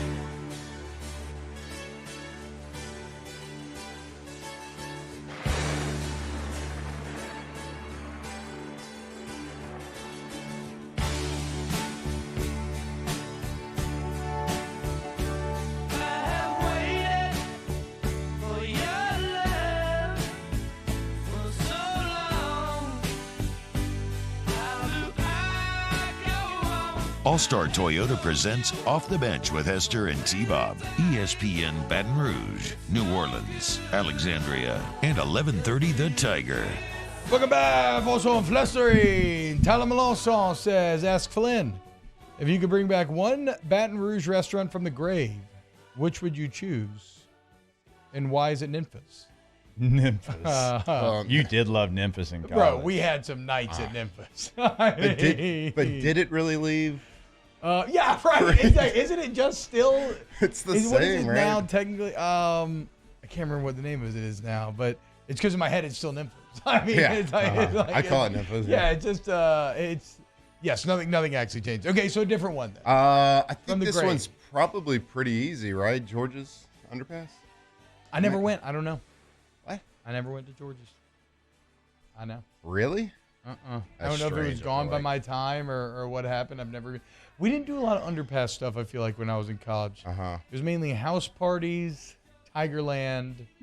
Well, I mean, we wouldn't go hang out there really a lot in college, but we'd go eat there. But it wasn't like, now it's so cool under there. Was it like that when we were in college? I have no memory. Okay, Not no, really. yeah. I remember when the I mean, there was some. Still there was a Montjuni's where Superior on Highland is now. Like I love Superior too, but yeah. Well, that was like also that's where Montjuni's was. No, that's now they also have one where down the street. where Tigre's was. Yeah, remember that? Yeah. Mm-hmm. There was a place. What was the China buffet where in the Great Wall? Great Wall. I was telling the one by your old loft though. I was. Oh yeah. Yeah, dude, that's still my spot. I've been going there for nearly 20 years now. Shout out Chinese in Nicholson. But no, I remember I had I actually talked about this on Snaps the other day. I had a pretty intense experience at Great Wall. You know, we used to love going there as like an O-line for like lunch and stuff. Sometimes just tear it down. Nothing wrong with going to Chinese buffet for lunch, but I did find that Chinese buffets, they actually operate on the inverse principle of the strip club, right? You never want to see a strip club during the day. It's just like it reveals all sorts of things. You're like, oh, this is, no. You're going to be there at night. It's dark. You can't see anything. You're probably a little inebriated. Well, you never want to be at a Chinese buffet at night. Okay. I remember taking my wife on a date there one time, and you just look around the room, and the amount of sadness is overwhelming. It's like, and then you start to question, you're like, what decisions did I make that led me to being in this company? And it's a lot of, Austin Powers, fat bastard. I eat because I'm depressed, and I'm depressed because I eat. There used to be a lot of that. And during the day, none of that. It's all happy. Everybody's having fun. The sun's out. Is, I'm unhappy because I'm fat. I'm fat because I'm unhappy. Yes. Okay. Yes. That is exactly. Thank you. Exactly. Yeah, right. yeah. But it is that sentiment. I found going there during date time. So just keep your Chinese buffets during the day. Well, your That's then all I would say. girlfriend. Yes, then girlfriend. Yeah. Old move. Ended up marrying me. Uh-huh. But yeah, exactly. I know. So at like night, when you're there at night, that's like when people go with the lined pockets and stuff. It's just, yeah, man, a lot of solo eaters, maybe a lot of couples who aren't in the best of shape, and they maybe bonded over this kind of common ground. It's just MSG. It was intense. And that comes from someone who I'm a literal Chinese food addict. That's probably how I ended up there in the first place. Like, it works on me the exact way that a drug addiction does. But just a little food for thought. I would bring it back, though. I'd bring back probably Great Wall. That's my favorite college restaurant that's no longer there, that we used to smash. Do you think you would like it as much now? Like if you traveled back? No, because now when I eat to the point where I feel like I'm going to die, I don't process it as well, right? We've talked about this a lot on the program. Once you get over 30, you know how it is, that gastrointestinal health becomes a hell of a thing.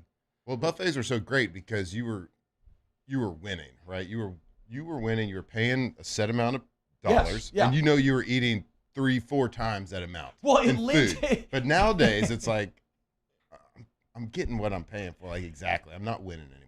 No, so is it worth it? At that exactly. Yes, that's a very good point, because it does push you to be like, I have to get value, so I have to way overeat, and now I can't push that far. The prices at the buffet have probably gone up a bit in the interim as well. So no, I'm not so sure how much the buffet life is for me. I do remember always leaving Great Wall too, though, like as if eating all the food there wasn't enough, leaving with like a styrofoam box that was literally bursting at the seams with like sesame juice dripping out the sides. Oh, I remember. So I remember so Nine Dragon used to give you an absurd amount of food for $4.99. Yeah. Like, no way they're making profit on this. There's no way. But they are. But they were, which is terrifying. Look, man, that's just digestive enzymes on deck and some probiotics, but I haven't had them in a few months now. I've been slacking a bit. Jake, what would you bring back? Did you answer yet? I think I just want the Monjunis closer to my house. Big Monjuni's guy. Yeah, it's a big 318 staple. Okay. Big 318 staple. I didn't know that. I mean, look, that's the only big 318 thing. Yeah, that's the only red sauce that I buy.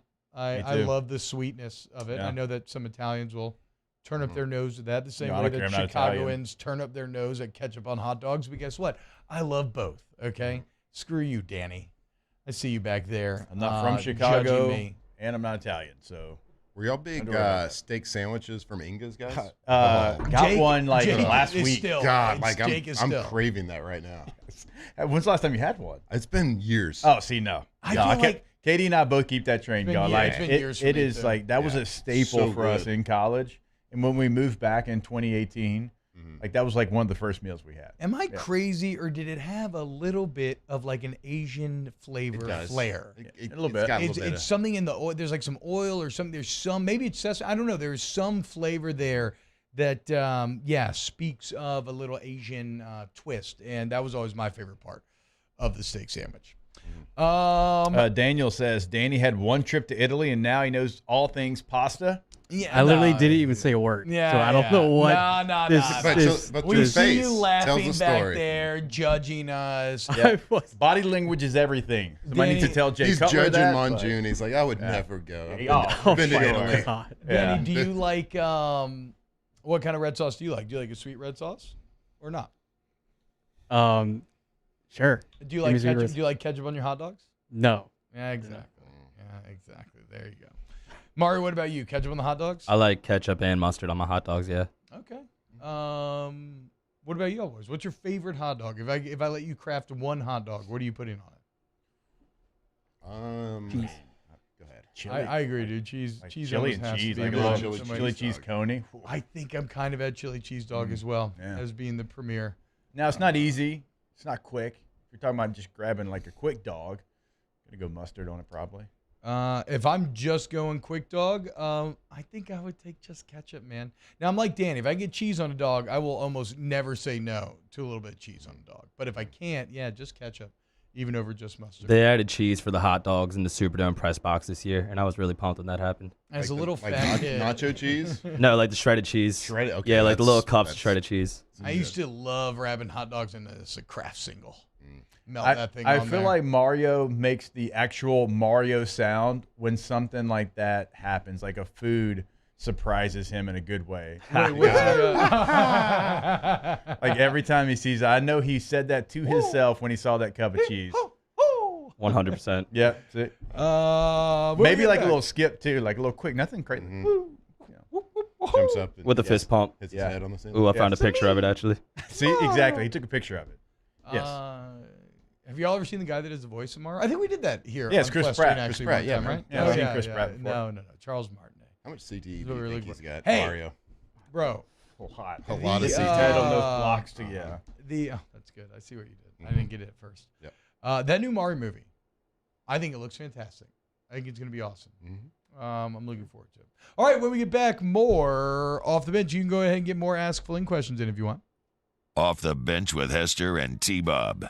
And I'll ask you to listen up and get out your phone. Unless you're driving, then don't. Then just listen. And put in 225-206-1517. This is Thomas' email cell phone number. Thomas is with Riverlands Insurance, the fastest growing insurance company in the South, right? Named 2022's Insurance Business Magazine's best place to work. The place that can save you money. Like, let's just look at your home insurance, for instance, Jake. It's probably rolled into your mortgage. Who knows when the last time you actually checked on it is? Who knows that you're actually paying? Okay, so call up Thomas, give him a few pieces of information, and let him find you savings, potentially to the tune of thousands of dollars a year.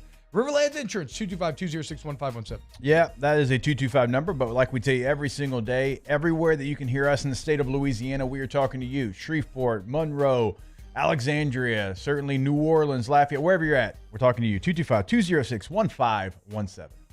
Our listeners fire up their opinions on the jimsfirearms.net hotline at 499-1045. Keep listening for your next chance to shoot us your thoughts with the jimsfirearms.net hotline on 1045 ESPN Baton Rouge. Hey, it's Matt Musso. Join me Monday through Friday for your daily update on LSU baseball with Musso at the Box, presented by New Orleans Flooring. Wherever you get your podcast, Apple, Spotify, Google, and check out New Orleans Flooring. 2 locations, Metairie and Prairieville, or NOLAFlooring.com. Bayou Chrysler Dodge Jeep Ram has $10,000 off new 2022 Jeep Gladiators and $8,000 off new 23 Jeep Grand Cherokees. All new Bayou automotive vehicles come with a 1 million mile warranty. If you need sales or service, the crew at Bayou is going to do right by you.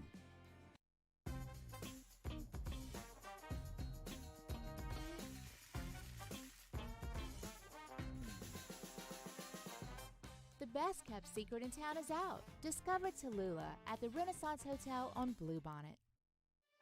For over a century, local broadcasting has evolved with the needs of the community. We move past the stigmas of opinion journalism and bring the most relevant news online, on air, and on the go. You have trusted us with your news, sports, weather, and entertainment. Trust us to keep moving with you.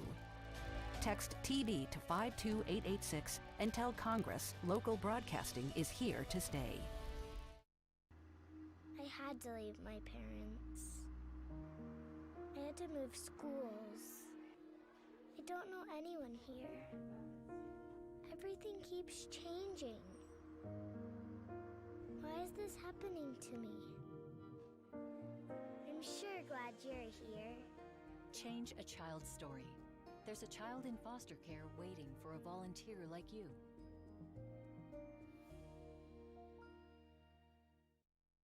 Louisiana.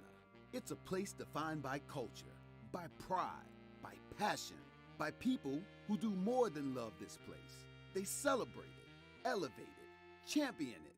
They are the individuals who embody what makes Louisiana great. The companies that make Louisiana a better place to work and live. The nonprofits leading transformational change in our communities. Champions of Louisiana are all around us, and LWCC is proud to celebrate them because we've always been Louisiana loyal, supporting the workers, the innovators, the change agents of this great place we call home. Who are the champions around you? Together, we can share their stories. Together, we can help our home state thrive. Together, we are Louisiana loyal. Always.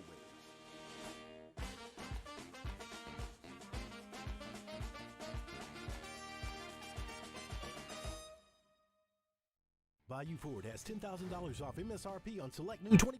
So join us for Wednesday's AFR presented by Pluckers. Matt is back in the host chair. We're recapping LSU Grambling from the box and Pels Warriors from the Bay Area. It's Wednesday's AFR, 3 to 6, 104.5 ESPN Baton Rouge.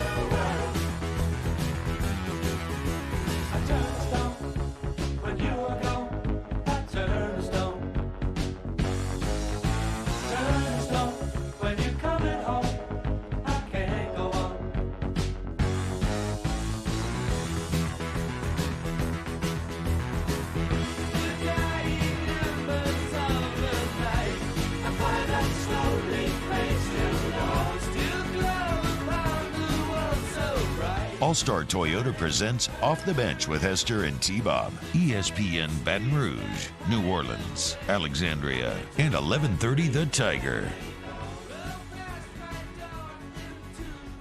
Here's a good question for me, Goddard. Is Wiener Schnitzel still open on Highland? It is. Wow. Is it? Yeah, it is. I pass by it all the time. I feel like you cutting could through write... to come to the studio if there's like traffic on Nicholson. They do some business? It might be a front for something, but they're still open. I feel like you could write an entire fantasy story that deals with Wiener Schnitzel being like some secret portal. One of my first memories at LSU, I'm about to drive over. It's when we had to like drive everywhere, like on campus, because we had two different locker rooms or whatever, and we're leaving either East Campus or West Campus. I can't remember, but Jamarcus and Chiron, like, Hess, can I catch a ride? I'm like, yeah, sure, whatever. They get in, they're like, hey, can we go to Wiener Schnitzel first? Oh, yeah. I'm like, what's Wiener Schnitzel? Hey, what? Yeah, and they go through there. The German spot. We're about to go work out, and they're like getting chili dogs. I'm like, this is a bold move, but worked out for them. They figured it out. But I was like, I have no idea what Wiener Schnitzel is. Yeah, Wiener Schnitzel pre-practice or pre-workout seems pretty aggressive. Chili dog and a milkshake. Greg Lamont wants to know, ask Flynn, will you watch the Tour de Flanders this Sunday? Tadej Podskar will be racing it, as well as Wout. It's Tadej Pogačar. It's Tadej Pogačar. As well as Wout, Mathieu van der Poel will be there as well. Are you going to watch? What is it? It's a tour what? Tour de Flanders. I will not watch this. I don't watch any of the tours until the France. Okay. Just show up but for the then big show. I watch every day for about 4 to 5 hours a day. Let's go. It's a good feeling. Whenever you have something that you're just excited to watch, it's like there's nothing I love more than when I'm really hooked in a book on tape, because it makes me way better at like cleaning, doing chores, like doing anything menial. Because I'm like, oh, okay, like I will do this now because I know I can have fun while I'm doing it because I'm really into whatever I'm listening to right now. I ranked them last year. But Tour de France is the premier elite background fodder. from a TV noise From a perspective. TV sports perspective or TV, just any TV noise? TV I mean, sports. I guess it's generally sports. TV sports, yeah. background noise. I think I can't remember what the rankings were. It was Tour de France 1 and maybe like the draft 2, NFL draft. I can't It's remember. got to be draft or golf. Well, see, I'm not Maybe for golf is second. non-golf bros. I watch the golf. It's not So you background. watch it. Like Yeah. for non-golf bros, like the Masters in the background's probably Yeah. like a good one. I got to look back at my rankings, but the Tour de France was definitely one. Golf was in there. The draft was in there. Can't remember what else, but I mean, baseball's going to be in there. Now Draft's a they're good trying one, to be all fast paced and everything, but I still feel that baseball's pretty chill to have on in the background. A good Olympics. the afternoon I think Olympics were in there. The afternoon slate of NFL games. Sometimes once you get past the 3 o'clock and you've had all the crazy finishes, maybe when you're in the first quarter, there's only like 3 games on, you're very tired, maybe you've had a few drinks at that point, catch a little snooze from about 3 to 4. I certainly would put that up there. See, I can't do that because the team that I pay attention to it's always on is then. always the afternoon window. So I ain't gonna lie. I mean, to be fair, it's really any like. I know I'm not supposed to answer this, but I will actually say like any NFL red zone nap. Because there's never commercials. You don't get hit with any like huge changes in cadence. Yeah. Scott Hansen's wonderfully familiar voice pops in every now and then and just tells me something soothing and nice. So it's not going to be at the top of the list, but I think it's on the list or it's right outside looking in. I got it here. So I ranked the Tour 1, the NFL Draft 2. Okay. NFL Draft. Either one of the Olympics 3. Yeah. Just in the background. Yeah. Then Little League World Series 4. Nah. Then I I feel like you completely lost me. I mean, I have to have some form of golf up there in the top golf 4. was fine, but again, for me, I sit and watch golf, and I like cheer for it, and it's not background. It's not background noise for me. You know, I'm becoming quite the golfer myself. I don't believe you. I hit a couple straight shots the other day. Well, we've done more remotes at U Club than any radio we've done 3 show. remotes at U Club this month. It's been awesome. I get off air and I get to go straight to like the driving range. Or My house go is straight like to playing with people. 90 seconds from there, so it's been great for me. It's been absolutely fantastic. I'm excited though. I'll probably watch more Masters this year than in most years. But I'm looking forward to maybe not sleeping on Sunday, but sleeping during one of these watch sessions. Speaking of golf, there's a big LSU Tiger weekend. I mean, you had Burns winning, you had David Toms winning on the senior tour. Yeah, everybody won this weekend. Ingrid Lindblad won the Clemson. Yes, Clemson Invitational. She is the number 2 golfer in all of women's golf right now. But I believe Ingrid Lindblad, LaTonna Stone, and why am I blanking on the third woman's name off the top of my head? Tejeda. Hey, keep hitting your head. That's going to make it come. Crap. Well, I just feel bad because look it up. Go to LSU Sports.net. It's right there on the homepage. I want to give her credit as well. But they are all playing in the Augusta Women's Amateur event where you play like these 2 9-hole courses to make an 18. And then if you make the top 30 or 60 out of that, which Ingrid has done before and almost won the whole thing, then on Wednesday, you get to play your final round in Augusta at the actual Masters. And so, you'll see Ingrid playing there, I believe, later this week for sure. Augusta. Yeah. Better noise when you're taking one of those naps. You know, like the pick is in noise. Yeah, that's a good nap noise. Or just the bird song in the background of Augusta. It's tough for me. It's tough. The better nap for me is the draft, just because again, I watch golf, but y'all might watch the draft intently. I don't know. I do. Fifth or I do a little bit. I do not at all. Fifth or sixth round, fifth or sixth round of the draft. That's a great nap time because that chime happens a lot. The chime is so good. Yeah, it's quick. Really I do good. get it, but like doing off campus now, like you have to you cover so many teams. Like you do like guys at Illinois and Washington and all these places. Like it is you find where they go. I'm not watching every single pick. That'd be a liar if I said that, but. It reminded me of when we were out at Zurich, whatever year that was, 3-4 years ago, and we were watching the draft, for LSU guys, like we were trying to catch up on it. Do you remember this? And we're walking, and we're like, man, where's Foster going to go? Like, I can't believe Foster hasn't gone yet. And we're like, gosh, whatever happens, let's just hope he doesn't go to Oakland. Like, we literally said it out loud. And we're walking into the restroom. We walk out, Foster Moreau selected by the Oakland Raiders. Like, we literally did it. We spoke it into existence. We were like, no. Well, actually, look, it ended up being great for him. It did. He balled out there, but It did. But it's just wild. Like, we literally said it heading into the restroom. We come out, phone, Foster Moreau selected. Thank you, Fonzarelli. Carla Tejeda is who I was looking for, also going to play from LSU in that women's amateur at Augusta. All right, when we get back, let's close out this hour of Flestering. Off the bench with Hester and T-Bob. Get Gordon and get it done. Okay, you can find Gordon McKernan, injury attorneys, on social media at Get Gordon, where there's a Gord father of NIL. You can find some great content with a lot of your favorite athletes, right? They got the Grubbin with G series. They got sit downs with guys like Mason Smith. They got Angel Reese up there now. Flage's up there as well now. Of course, Coach Mulkey is a member of the G team. So whatever. Just know that all of your favorite athletes are being given the opportunity to remain in college, to continue to ply their trade here in Baton Rouge, thanks to the G team. But if you need someone to find you in the courtroom, Jake, 225-888-8888. That's right. Go to getgordon.com today. Have that conversation with them on the website. You can have a live chat. Also, you can check out a full list of cases that they can handle, past client results as well. And like T-Bob said, area code in Louisiana followed by the 8s. 888-8888. In times of need, get a full list of phone numbers, websites, and other important emergency information on the Demco Stormwatch page at 1045ESPN.com.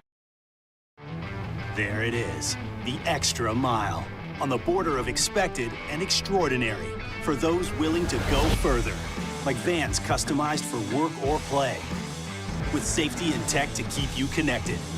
Supported by a 5-star sales, service, and finance team. And backed by the 1-star you know. So go the extra mile. It's never crowded, because so few have what it takes to go there. Mercedes-Benz Vans. For over a century, local broadcasting has evolved with the needs of the community. We move past the stigmas of opinion journalism and bring the most relevant news online, on air, and on the go. You have trusted us with your news, sports, weather, and entertainment. Trust us to keep moving with you. Text TV to 52886 and tell Congress local broadcasting is here to stay. Gulf Coast Office Products is a nationally recognized Savin office equipment dealer based right here in Louisiana. Over 100 employees strong, Gulf Coast has the boots on the ground to support all vertical markets, from education, engineering, legal, and finance. With the latest in office technology, from desktop to production segment units, Gulf Coast and Savin have the perfect fit for you. Call 225-756-2644. That's 756-2644 for Gulf Coast Office Products. I've been doing business with Luba for 25 years. They're dependable, trustworthy. It's just the attention to detail with our clients. Our folks have years and years of experience. They're highly trained professionals. But many companies have that asset. What I'd like to think makes Luba a bit different is that we use those talents in a way that truly is dedicated to serving the needs of the folks who depend on us. Hi, I'm Brandon Landry, founder and CEO of Walker. Hi, my name is Dr. Craig Green. This is Ryan Terrio with HUDCORoofing.com. Hey, it's Matt Moscona. No matter how big your commercial roofing job, HUDCO can help. My patients come to me because they trust that I can get the job done at a high level. Ryan Terrio and Richard Tilley have the same level of trust when it comes to roofing. If you have a roofing issue, call HUDCO Roofing. Give us a call, 364-1007, and we'll come to your house and give you a free inspection. I had to leave my parents. I had to move schools. I don't know anyone here. Everything keeps changing. Why is this happening to me? I'm sure glad you're here. Change a child's story. There's a child in foster care waiting for a volunteer like you. Jimmy out and Mike Delicano for the Tuesday evening edition of Game Time, presented by Bet Rivers. We're at Mike Anderson's on Lee, just off of Nicholson. That's Game Time, presented by Bet Rivers, 6 to 8 p.m. on 104.5 ESPN Baton Rouge.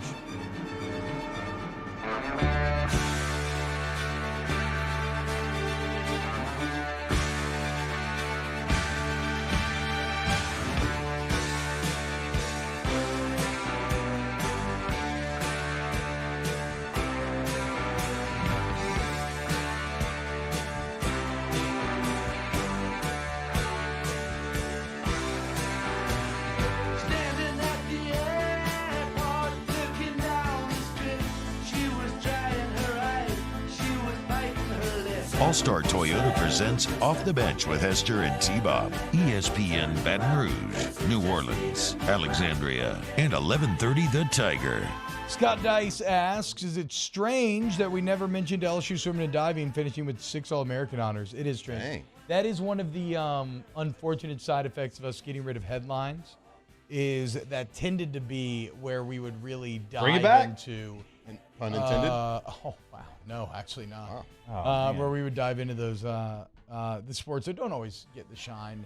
But yeah, I mean, also headlines was a lot of work. It was a lot of work for T. For not a ton of payoff. Those teams must be drinking my high. Well, the only thing about headlines Yeah, to must be. start the show is if there's like a massive Yeah, it always helps. breaking No, story. I'm not arguing for it to come back. No, Yeah. I'm just saying like maybe we could do it at some other point in the show. Maybe we can, I think we just figure don't make it out. headlines. I think we could. Maybe there is something. Maybe 2 times a LSU week. Yeah, like an LSU update. power segment. Yeah, something like that. Right. Yeah. Just like how's tennis doing? How's Yeah. volleyball There we go. doing? Or whatever. I'm also dude, I had a lot of fun playing tennis last week. I'm becoming such a little suburban boy. I mean, Country Club Bob. I know, dude. It's crazy, man. We were up in Monroe and we played little doubles. Anybody play pickleball yet? Yes, I played for the first time recently. You feel like you're going to be all in on pickleball. Pickleball's great. I haven't started it yet because I know once I start, I'll fall in love with it. It's like a quarterback thing. Yeah. Every quarterback plays I know, pickleball. Well, it's just, I mean, fine. you get all the feelings of your tennis, but it's better than ping pong because it is more active. So you're out there active, but it's not too active, right? You're not going to be overly sore. You're not Sounds really perfect. running, chasing Sounds things so down. perfect. No, I think it's, I played my first real pickleball game like 2 or 3 weeks ago, and it was absolutely fantastic. Fastest growing sport in America, boys. Yep. There's a professional league and everything. I think Tom Brady owns a club. He does. Drew Brees, I think, too. Get them while they're cheap. Wow, classic. Why don't you own a club, Matt? What are you? Because he Not owns even a former hydration NFL company. quarterback? DrinkMyHigh.com. Ooh, if I could sponsor the pickleball league. Dude, That's what I need to the do. other day. You need to sponsor a local chess club. No, you don't. At Breck, it was so hot. You know who was hydrated? Memphis Miles. No big deal. My High Popsicles. Just running circles around people. Yep. You're just Boom. going to shut down my chess club like that idea? Yeah, because we're talking Idea like soccer. No, I think it's great. It's a great idea. Screw you, dude. I don't want you to come in next Hey, week. actually, a couple of I don't want to. I'm gonna say the wrong name here, but the video game teams. What do you call those? Esports teams, you could say. Yeah. I didn't mean to like. Bro, who cares? Look at T-Baller. Hey, Bad. hey, my bad, dude. My bad. He's got a tear. Wait. So which They've asked game me are to we talking sponsor. about though? Because I don't know. No esports idea. is a weird. They've reached out to business. me like wanting to sponsor because they need to be hydrated. Do you know the and I hadn't thought of it. organization name, like 100 Thieves or The like fact that he whatever? didn't know esport, do you think he knows anything I called past them video esport? game teams, and I Yeah. didn't want to that's say fair. that because I didn't want to disrespect. You know, I don't. because I do man, respect it. Esports right now, That's I'm living the sure dream. it'll have some sort of comeback. The problem is people want to use esports as some big blanket term, but really there's just big games, right? League of Legends, massive. Counter-Strike, massive. But there's been a ton of others that people have tried to start up that just don't catch on or catch on to way lesser degrees. Hey, but look, it's important to stay hydrated. It is. Even if you are It is crucial, competing in I the think you would say. electronic Not just important. sports realm. Life-saving. Can be. What can? My High. I suppose. I said that, not him. So if something happens, Or falls like back on me, not legally, him. can you say? I don't know. I can. I don't own the company. No, look, I actually legitimately, I pay my own hard-earned money to get My High every week. No, you It is fantastic. Yeah, I do. Yeah, I actually do. And it is. That's true, because Matt. Well, check us out online. So, look, we got a new flavor coming out, and we got a new product coming out. What kind of flavor? I know. How close are we to like saying what those things are? Close? Oh, we can say it. Oh, well, go ahead. We got the Island Ice flavor coming out. Let's go. So if y'all have had the popsicle, Yes. we're turning that into a drink. Oh, yeah, I'm Love into that. it. Love And that. then we are going to be dropping the My High Energy product. That's what I'm most excited about. It's going to have This Give is it the way. all to me. drink the caffeine This is the way. without trying to get Do- I dehydrated. will Do we get replace test samples? this. Yeah, you can get test Okay, samples. yeah, I can replace this with a little hydration Oh, and yeah. energy in the morning. That's what I'm Oh, looking yeah. for. And you make it bitter and burn my mouth. Yep. Drink my high cow. Drink my Let's not Off there the yet, bench but- with Hester and T-Buck.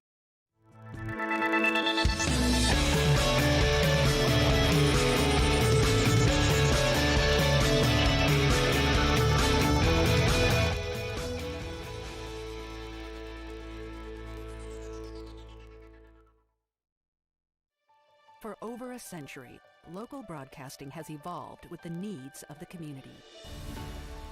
We move past the stigmas of opinion journalism and bring the most relevant news online, on air, and on the go. You have trusted us with your news, sports, weather, and entertainment. Trust us to keep moving with you. Text TB to 52886 and tell Congress local broadcasting is here to stay. Louisiana. It's a place defined by culture, by pride, by passion, by people who do more than love this place. They celebrate it, elevate it, champion it. They are the individuals who embody what makes Louisiana great. The companies that make Louisiana a better place to work and live. The nonprofits leading transformational change in our communities. Champions of Louisiana are all around us, and LWCC is proud to celebrate them because we've always been Louisiana loyal, supporting the workers, the innovators, the change agents of this great place we call home. Who are the champions around you? Together, we can share their stories. Together, we can help our home state thrive. Together, we are Louisiana loyal. Always.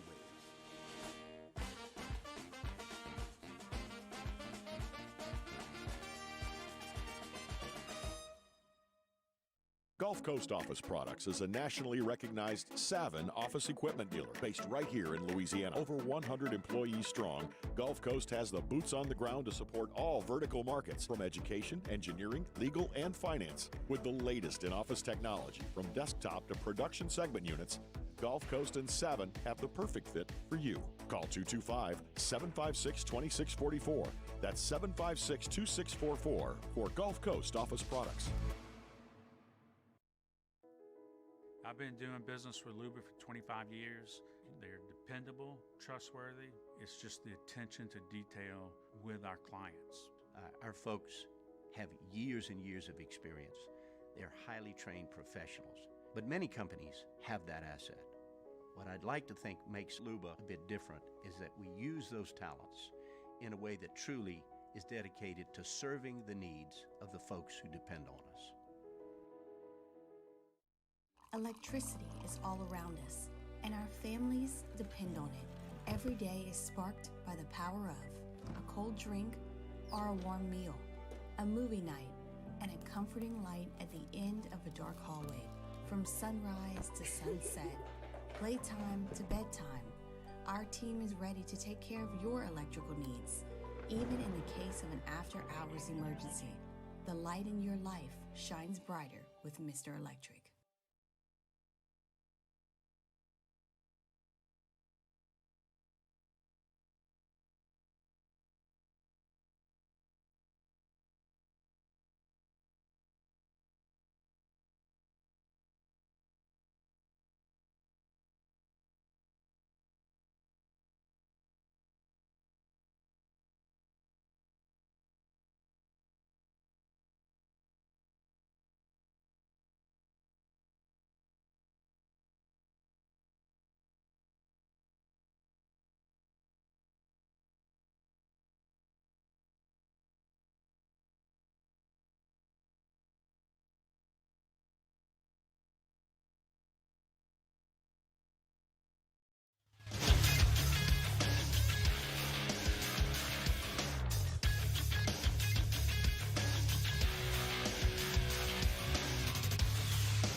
Good morning, everybody. It's 9 a.m. on Wednesday, March 29th. Today in Baton Rouge, expect clear skies with a high of 65. Coming up on OTBOT, we talked to LSU baseball coach Jay Johnson at 9:30. You can follow today's show on Twitter, Instagram, and TikTok at OTB_ESPN, or catch us on YouTube at the 104.5 ESPN channel and subscribe for daily content. OTBOT, live from the Mercedes-Benz of Baton Rouge studio, starts now. Let we go! All-Star Toyota presents Off the Bench with Jacob Hester and T-Bob Hebert. Yeah. Off the Bench with Hester and T-Bob. Hey, P, they said I got to come off the bench. All-Star Toyota presents Off the Bench with Hester and T-Bob. Yo, yo, yo.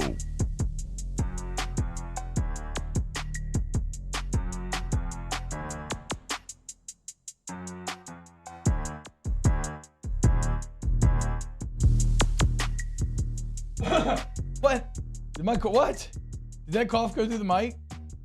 Sometimes it's so loud that it goes through Jake's mic. No, I know how that sounds. I felt like it went directly through mine. Maybe not. Sometimes this cough instant. It can take a little minute. Okay. Welcome back.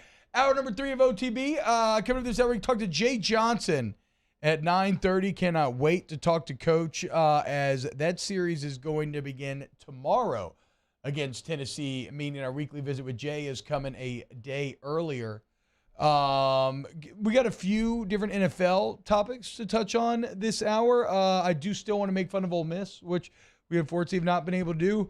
But it kind of snuck up on us today, Jake. LSU Pro Day is officially here. And this is a big day for a lot of your former favorite Tigers as they're going to be trying to put their best foot forward. Maybe you got to go to the Combine. Maybe you didn't get to go to the Combine, right? This is your chance to show NFL scouts what you can do and at least get yourself potentially an opportunity. Like I know that for me personally, when I ended up getting that opportunity in St. Louis, which ended up being an excellent opportunity, I was about in as friendly of a situation I could possibly have been in.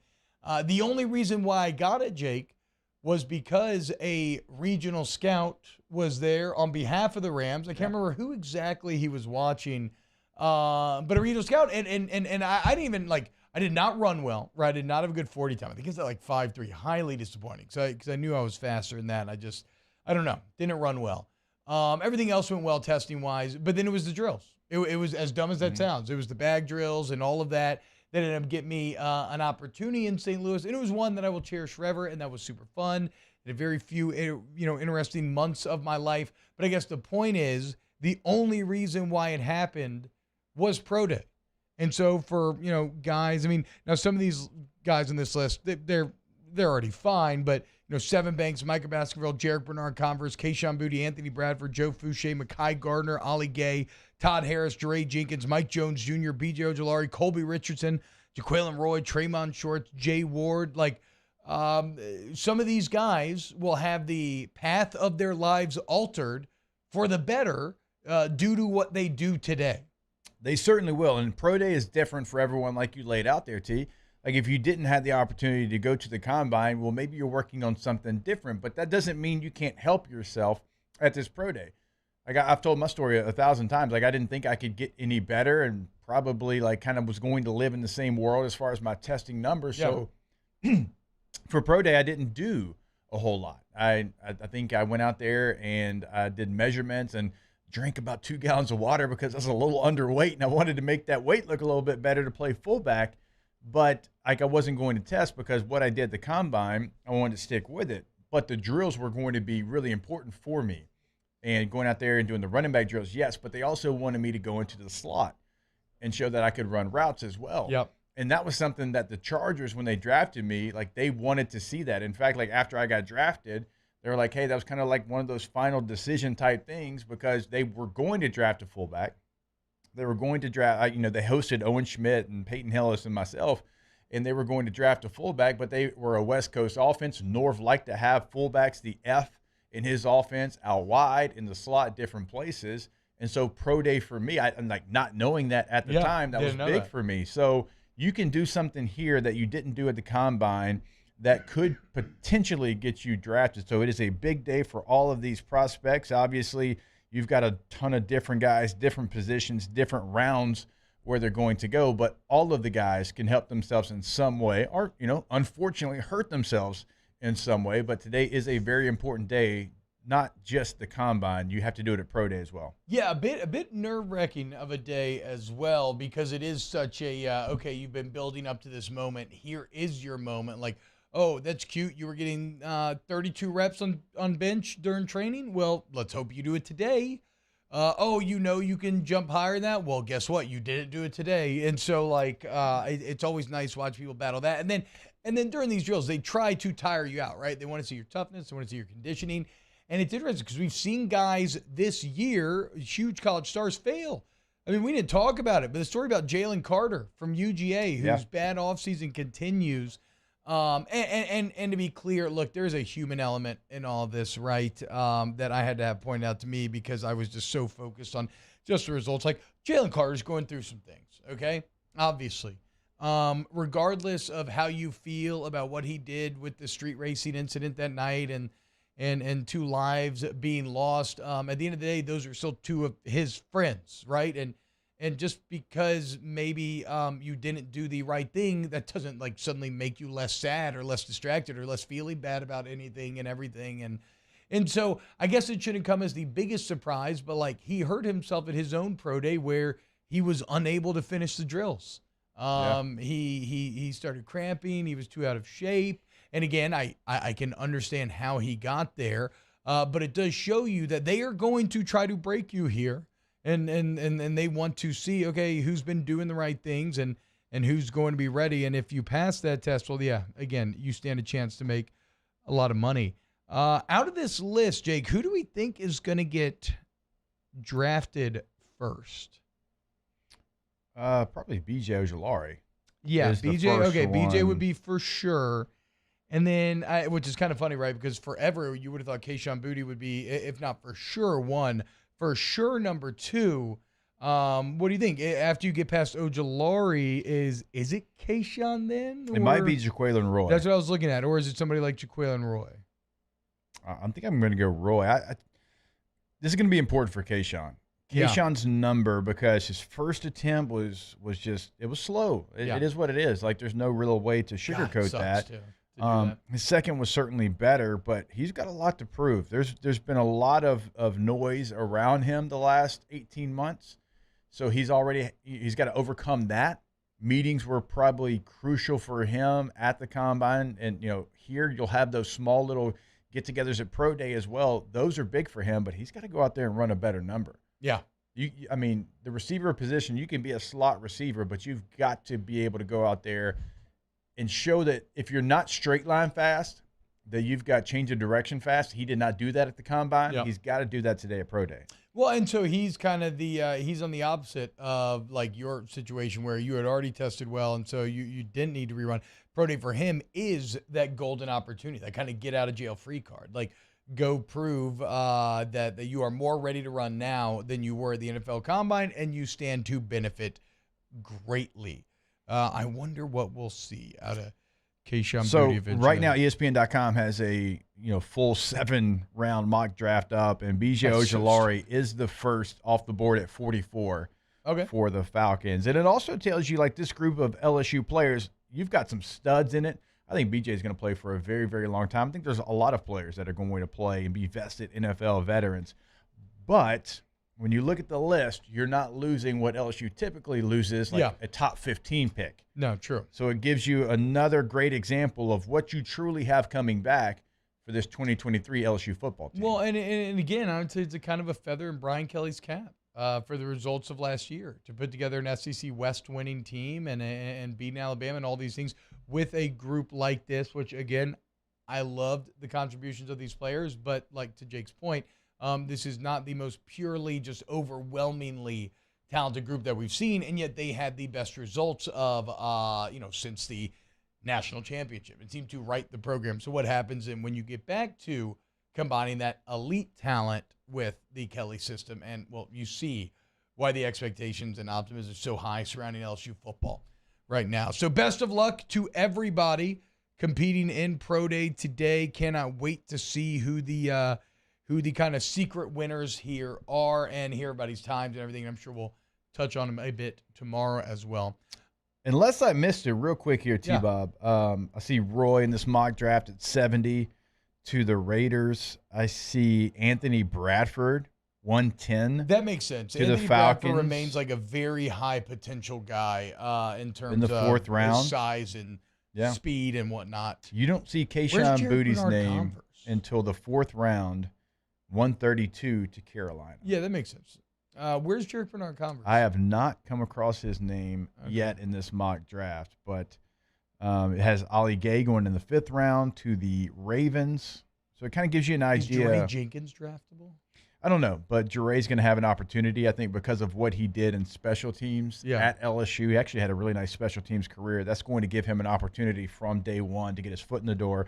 It's also got Jay Ward going in the sixth round to the Kansas City Chiefs. I think Jay gets drafted before that. I thought he had some nice moments at the Senior Bowl. I think he's somebody that proved he can kind of have a versatile career as far as safety, nickel. He's played corner. NFL teams are going to love that. What can he do on teams to kind of stay up? That's always going to be a big question mark there. Michael Baskerville is also listed in this in round 7. So hell yeah, dude. If Baskerville ends up getting it. drafted, I would love that. The man that they constantly tried to say, hey, you're not good enough to start. If he ends up getting drafted, that's great for him, man. Yeah, I would love that because he's somebody that probably went undervalued by a lot of people in his LSU career. I mean, he was always there, and for some reason there'd be times he wouldn't be in the lineup, and you'd be wondering why. He'd come in, he'd make 3 plays out of 5, and you're like, okay, well, like, again, why is this guy not in the lineup? Ended up having a really nice final season there in Baton Rouge. All right, so best of luck to everyone at Pro Day today. Coming up next, we got a couple NFL stories to touch on, and then we got our guy, Jay Johnson, coming on, talk a little LSU baseball. Keep it locked to OTB. OTB, OT. Our listeners fire off their opinions on the jimsfirearms.net hotline at 499-1045. Keep listening for your next chance to shoot us your thoughts with the jimsfirearms.net hotline on 1045 ESPN Baton Rouge.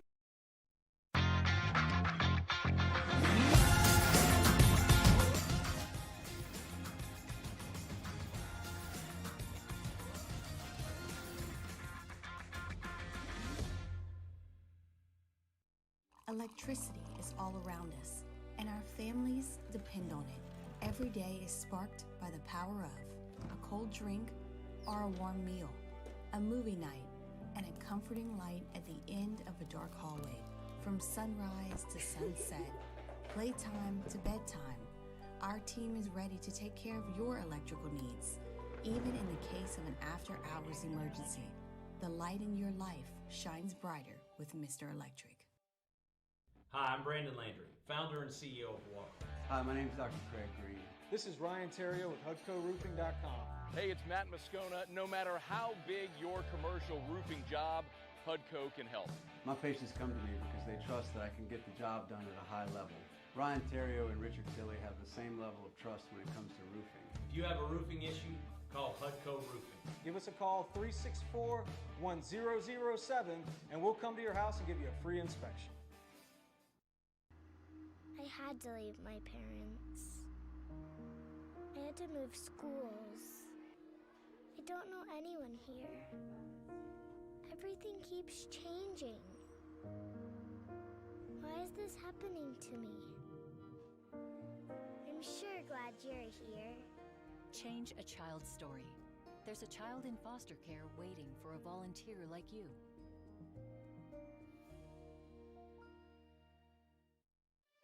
For over a century, local broadcasting has evolved with the needs of the community. We move past the stigmas of opinion journalism and bring the most relevant news online, on air, and on the go. You have trusted us with your news, sports, weather, and entertainment. Trust us to keep moving with you. Text TD to 52886 and tell Congress local broadcasting is here to stay. Louisiana.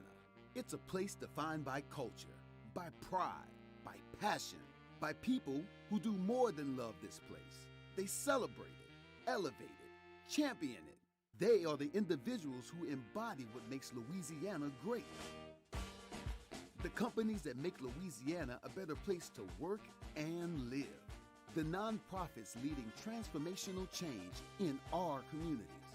Champions of Louisiana are all around us, and LWCC is proud to celebrate them because we've always been Louisiana loyal, supporting the workers, the innovators, the change agents of this great place we call home. Who are the champions around you? Together, we can share their stories. Together, we can help our home state thrive. Together, we are Louisiana loyal. Always.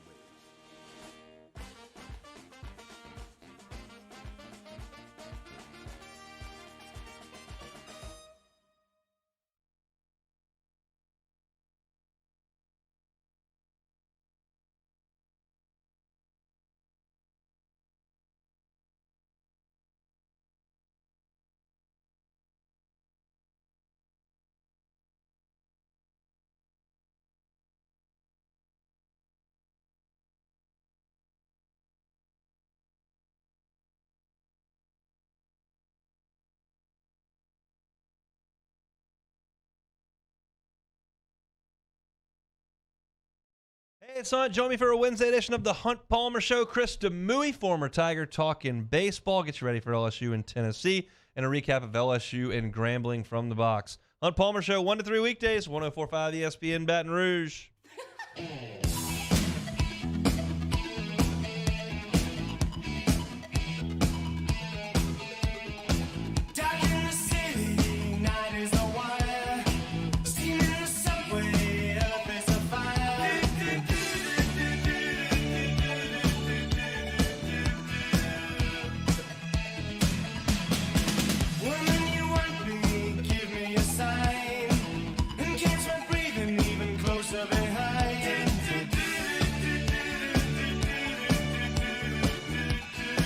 All-Star Toyota presents Off the Bench with Hester and T-Bob. ESPN Baton Rouge, New Orleans, Alexandria, and 1130 The Tiger. What's up, y'all? Welcome back. Go, TB. So Ole Miss last night was playing Southern Miss. They were losing 2-1. And even though it was a beautiful night, Ole Miss baseball ends up calling the game because their sod did not take. Their newly, freshly laid down sod. And to be fair, the picture of it looked pretty awful. It looks pretty bad. But they canceled the game. It's ruled no contest. Neither record going to be affected, which means at a time, Jake, when Ole Miss is now 15-9, 0-6 in the SEC. For the second time this year, they have called off a game in which they were losing. Now, of course, in the Louisiana Tech version of this, because it was later in the game, NCAA rule meant that the score rolled back from 5-4 to 4-3, and that did affect the records, and it gave Ole Miss a win. And so now they're losing to in-state rival Southern Miss. What do? Call it. Bad field, bad grass. Is it our field? Yes. Is it our fault? Yes. Bad grass, though. Can't play it. Soft. That's not good. It's twice in which they were playing a opponent that, you call it mid-major, whatever you want to call it, but good baseball programs in Louisiana Tech and Southern Miss. I mean, Southern Miss, LSU fans, we saw that last year. To me, it's a bad look. You're the national champion, and on a night where it's 60 degrees, your fans can't be at the park for an in-state battle because the sod didn't take? That's an awful look. It's an awful look. And you're losing this game. And look, the sod. It did not take the sod is bad. Do not get me wrong. And so the playing conditions, but how? But How'd get it right. happen? That's what I'm saying. Yeah. That can't happen. You just won the national championship. That is not allowed to happen. I don't care what you have to spend. You have to get that right. No, I mean it is fun to make fun of Ole Miss because they were scared of La Tech and everything, and now it looks like they're bailing again. I do think the bailing probably was legitimate, but the more embarrassing part here is you're the national champs and you can't even get the grass figured out in your infield. Yeah, I'm not sure where this game. This is played in. Is it Jackson? Okay, so this is the not Mississippi Braves Stadium. Okay, yeah. okay. No, it's the Mississippi Braves Stadium, so it's not theirs. But still, just to have 2 games in this way, like, can we not just wait a little bit, and can we not play this again? Like, just the way I think these this games game have is ended. actually going to be made. Okay, up, well, good so because we'll see. the Louisiana Tech baseball coach wanted to. He's like, we'll come back. We'll come back on a Tuesday, Wednesday, Thursday. Like, you let us know. Like, we can't do it. It's like, wait a minute, ducking. Like, hold up, wait. Well, So if that's I was why I on like- this, I'd be ducking too. I bet you they wish they could not play some of these weekend series either. Haven't gone too well for them. Screw you, Ole Miss. NFL news. The NFL is now allowing players to wear the number 0, Jake, except for offensive and defensive linemen, who continue to be offensive linemen, especially continue to be the only group stuck in a numbering cage, whereas everybody else now gets to wear whatever the hell they want. How about that, though? I don't think I really care. The only thing that jumped out to me, actually, from this article is that you have 16 practice squad players now. A lot more NFL dreams coming true with 16. Yeah, it's a great versus thing. the old 10. It's a great thing. It's a great I'm thing jealous. because, when you're limited on practice squad, I mean, you got guys that are trying to help you out there on Sundays that are having to be, starters in some cases and scout team. How do you feel about 0? I know you're more of a uniform guy than I am. I don't mind it. Okay. Yeah, it's kind of, I'm like, yeah, sure. Yeah, I whatever, think why Mason not? Smith looks great in 0. Not a fan. You're not a fan, Danny. Why not? I just think it doesn't look aesthetically What right. do you mean? It looks just like an 8, except it doesn't have a line. No, but it's missing. But the A has the curves. It's Yeah. different. And even It's slightly different, I no, swear. But to Danny's point, I don't think 8 looks good on any position but quarterback. I A don't. middle linebacker wearing 8 is disgusting. No, you've lost your mind. Awful. You think a middle linebacker wearing 8 is good? Yes. I need my middle linebackers to have 2 numbers. Why? Because one number you look like a tiny little boy. What? Yes. No. Yes. 55. Yeah, 55. Yes, Danny. Bill Scott Romanowski, Fajita. 53. 53 is disgusting. 56. Throwing Kamehamehas in the bag. But no, get the hell out of here, dude. 8? 8 looks great. Go back to Florida. That's like a very Florida Gator thing to say, I feel like, dude. I feel like nobody loves. Name one. Nobody loves. Name an 8 from Florida. No, not the number 8. Nobody loves, for some reason in my mind, I always associate with Florida because right when players started to be allowed to wear single digits, I feel like every one of their big D linemen was immediately like number 5, number 6. And I hate it even more on defensive linemen where you're so big and fat that the single number gets even more lost in the sauce, and it just looks weird. You really like 8 on the middle linebacker? I do. Shout out to my high school teammate. Ollie Highsmith looked tight in 7. Jason Rogers. He wore number 8. His nickname, Snowman. Yeah, that makes sense because it looks like 7. Yeah. That's our radio guy was really good at giving out nicknames. That's where Crazy Freight Eights. Train came from, and he called him Snowman. 8 train. He looked great in number 8. The Commanders have a bid officially in place. A couple of them, a $6 billion bid. Hey, we never covered it. Remember how we said Jeff Bezos was going to buy the team? Well, Daniel Snyder managed to block Bezos. Even though it maybe cost him money in the end, the bottom line is he wasn't going to sell it to Jeff Bezos no matter what. And I wonder, Jake, how upset the other NFL owners are actually about this. Like, are they actually upset? I don't know that, those two are guys that have pride and think they're the best and all that sort of stuff. All of a sudden, if you let Jeff Bezos walk through that door, well, the power dynamics change, right? Like, he is clearly more powerful than every single one of you immediately. So he is out. Instead, it's the Josh Harris and Mitchell Rails group, which now includes Magic Johnson. They put in a $6 billion bid.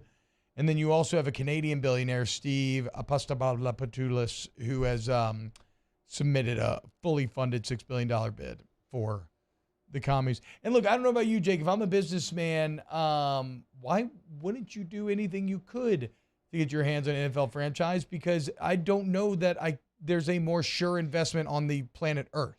Yeah. Like, it's going to go up. And only going to go up. Yeah, there's a lot of franchises out there in American sports that are going to do exactly what you're talking about. Now, the NFL probably going to be the one that has great return. Now, you better have something put on it. it ain't Cedric the Entertainer and Kings of Comedy. I can put 5 on it. You gotta put up a big number to be able to get an NFL franchise, obviously. But like, yeah, it's only going to grow. The game is continuing to grow. The TV rights contracts are continuing to grow. So if you have the capital to put up, it makes a lot of sense. That's why you're seeing MLS franchises pop up. Yeah, all over the place. You can get it for obviously a smaller number, but the game continues to grow. You have all these franchises and only more coming, and you're seeing what St. Louis is doing right now. And so American sports right now, certainly in football, soccer, NBA, continuing to go to places we never really seen them go before. Well, that's that Beckham clip you sent us the other day of David Beckham, where in his original contract with the LA Galaxy, he had something built in because, the MLS wanted star power, to where he got to start the next franchise and got to start it at a fraction of the cost. Like, what was it, like $15 million or something insane? And now he owns Inter Miami, which is packed and going to be a huge financial success. Did you see the Mike McDaniel clip about the Commanders the other day? He's like, I mean, it's kind of insane that it was worth that much, $6 billion, and we couldn't even get free coffee. I mean, that is the most Daniel Snyder thing I have ever heard. And finally, to wrap up our NFL tidbits segment before we get to Jay Johnson next, was Ian Pelissero out of pocket for what here? Tom Pelissero, excuse me. Was he out of pocket for what he did to Ian Rappaport here? It looks like, Jake, it's just supposed to be a simple NFL Network hit, and Pelissero went after our guy Rap Sheet. Here it is. Rarely do you get a top-notch free agent just strolling on through the lobby. Big-time receiver. Some of us are small-time insiders who are standing on a box to look the same height as the other guys, Steve. That's right. I'm No the shame. one not on Just step the box. down for a second, Ian. No, MJ? I'm good. It was, I'm not embarrassed, going by the so way. well I'm on a until it box. took a turn there. Rarely do you get... I mean, that's awkward. And it came out of nowhere. They're at the league meeting, just talking about like Odell Beckham walking through, and Pelissero went out of his way. Big time receiver, small time insider, standing on a box with the same height, and then hit him with the step down off the box. Ooh. And you could tell that Rap Sheet was not happy. No, I'm not ashamed. I'm not ashamed of it. It was mean. It is kind of mean. It's It's mean. like, it's a little bit of a look behind the curtain. Like, normally guys sit on books, stand on boxes all the time, but nobody ever says anything about it. Do you think they're close enough, though, where this is like, cool, and these are boys and it's all good? Because I would think that's the only way you take that shot, but it didn't feel good. I don't know. It didn't feel great. No, it didn't feel good at all. I mean, like, we would make that joke and, whatever, but, like, we would play it off and we'd laugh about it because that's who we are. Step off the box. That doesn't feel great. Not stepping off the box proves that he is self-conscious about it and that he's kind of mad that you called it. Can we get the audio one more time before we go to commercial break here? Something. Rarely do you get a top-notch free agent just strolling on through the lobby. Big-time receiver. Some of us are small-time insiders who are standing on a box to look the same height as the other guys, Steve. That's right. I'm No the shame. one not on Just the step box. down for a second, Ian. No, MJ? I'm good. It was, I'm not it was embarrassed, going by the so way. well I'm on a until it box. took a turn there. Rarely. Also, why? Pelissero throws it to Steve. I don't know who Steve is on the other side of Ian, and you can tell Steve's like, oh. I am not on the box. Yeah, he didn't exactly know how to take it. I mean, you got to say something like step off and say, like, low man wins or something. Yeah. You got to that'd punch be my yes. You move. can't be like, I'm not mad. Yeah. You can't pull that because then we all know. Short king, something. Indeed, mad. You can see Ian shake his head after he asked him to step off the box. Yeah, he's mad. Just awkward. No, he's legitimately mad. It's such a fantastic Pat video. McAfee called him out on Twitter. Told him to what? F off. Who, tell Pelissero to F yeah, off? because I think that's his Raps boy. his boy. Yeah, Raps his boy. He's on the show every week. Okay. That makes sense. Playing squad said, that didn't seem like boys. I know. I just can't imagine that you take the shot if you're not boys. Whatever. Let's go get to Coach Jay Johnson coming up next here in OTB. OTB, OT. In times of need, get a full list of phone numbers, websites, and other important emergency information on the Demco Stormwatch page at 1045ESPN.com. I had to leave my parents. I had to move schools. I don't know anyone here. Everything keeps changing. Why is this happening to me? sure glad you're here. Change a child's story. There's a child in foster care waiting for a volunteer like you. Gulf Coast Office Products is a nationally recognized Savin office equipment dealer based right here in Louisiana. Over 100 employees strong, Gulf Coast has the boots on the ground to support all vertical markets, from education, engineering, legal, and finance. With the latest in office technology, from desktop to production segment units, Gulf Coast and Savin have the perfect fit for you. Call 225-756-2644. That's 756-2644 for Gulf Coast Office Products.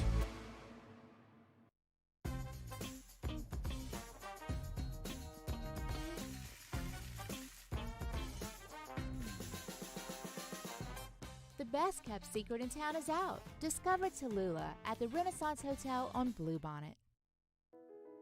I've been doing business with Luba for 25 years. They're dependable, trustworthy. It's just the attention to detail with our clients. Our folks have years and years of experience. They're highly trained professionals, but many companies have that asset. What I'd like to think makes Luba a bit different is that we use those talents in a way that truly is dedicated to serving the needs of the folks who depend on us. Hi, I'm Brandon Landry, founder and CEO of Walker. Hi, my name is Dr. Craig Green. This is Ryan Terrio with HUDCORoofing.com. Hey, it's Matt Moscona. No matter how big your commercial roofing job, HUDCO can help. My patients come to me because they trust that I can get the job done at a high level. Ryan Terrio and Richard Tilley have the same level of trust when it comes to roofing. If you have a roofing issue, call HUDCO Roofing. Give us a call, 364-1007, and we'll come to your house and give you a free inspection. For over a century, local broadcasting has evolved with the needs of the community. We move past the stigmas of opinion journalism and bring the most relevant news online, on air, and on the go. You have trusted us with your news, sports, weather, and entertainment. Trust us to keep moving with you. Text TV to 52886 and tell Congress local broadcasting is here to stay. Louisiana. It's a place defined by culture, by pride, by passion, by people who do more than love this place. They celebrate it, elevate it, champion it. They are the individuals who embody what makes Louisiana great. The companies that make Louisiana a better place to work and live. The nonprofits leading transformational change in our communities. Champions of Louisiana are all around us, and LWCC is proud to celebrate them because we've always been Louisiana loyal, supporting the workers, the innovators, the change agents of this great place we call home. Who are the champions around you? Together, we can share their stories. Together, we can help our home state thrive. Together, we are Louisiana loyal. Always.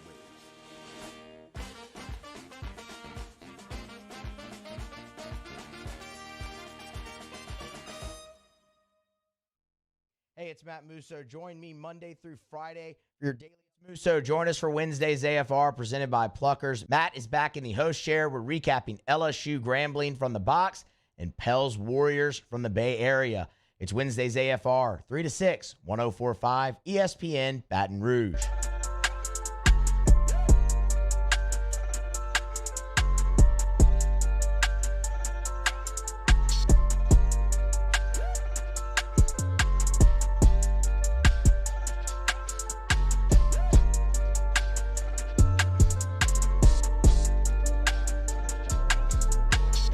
OTB OT with Hester and T-Bob on 104.5 ESPN Baton Rouge and 94.7 ESPN Alexandria.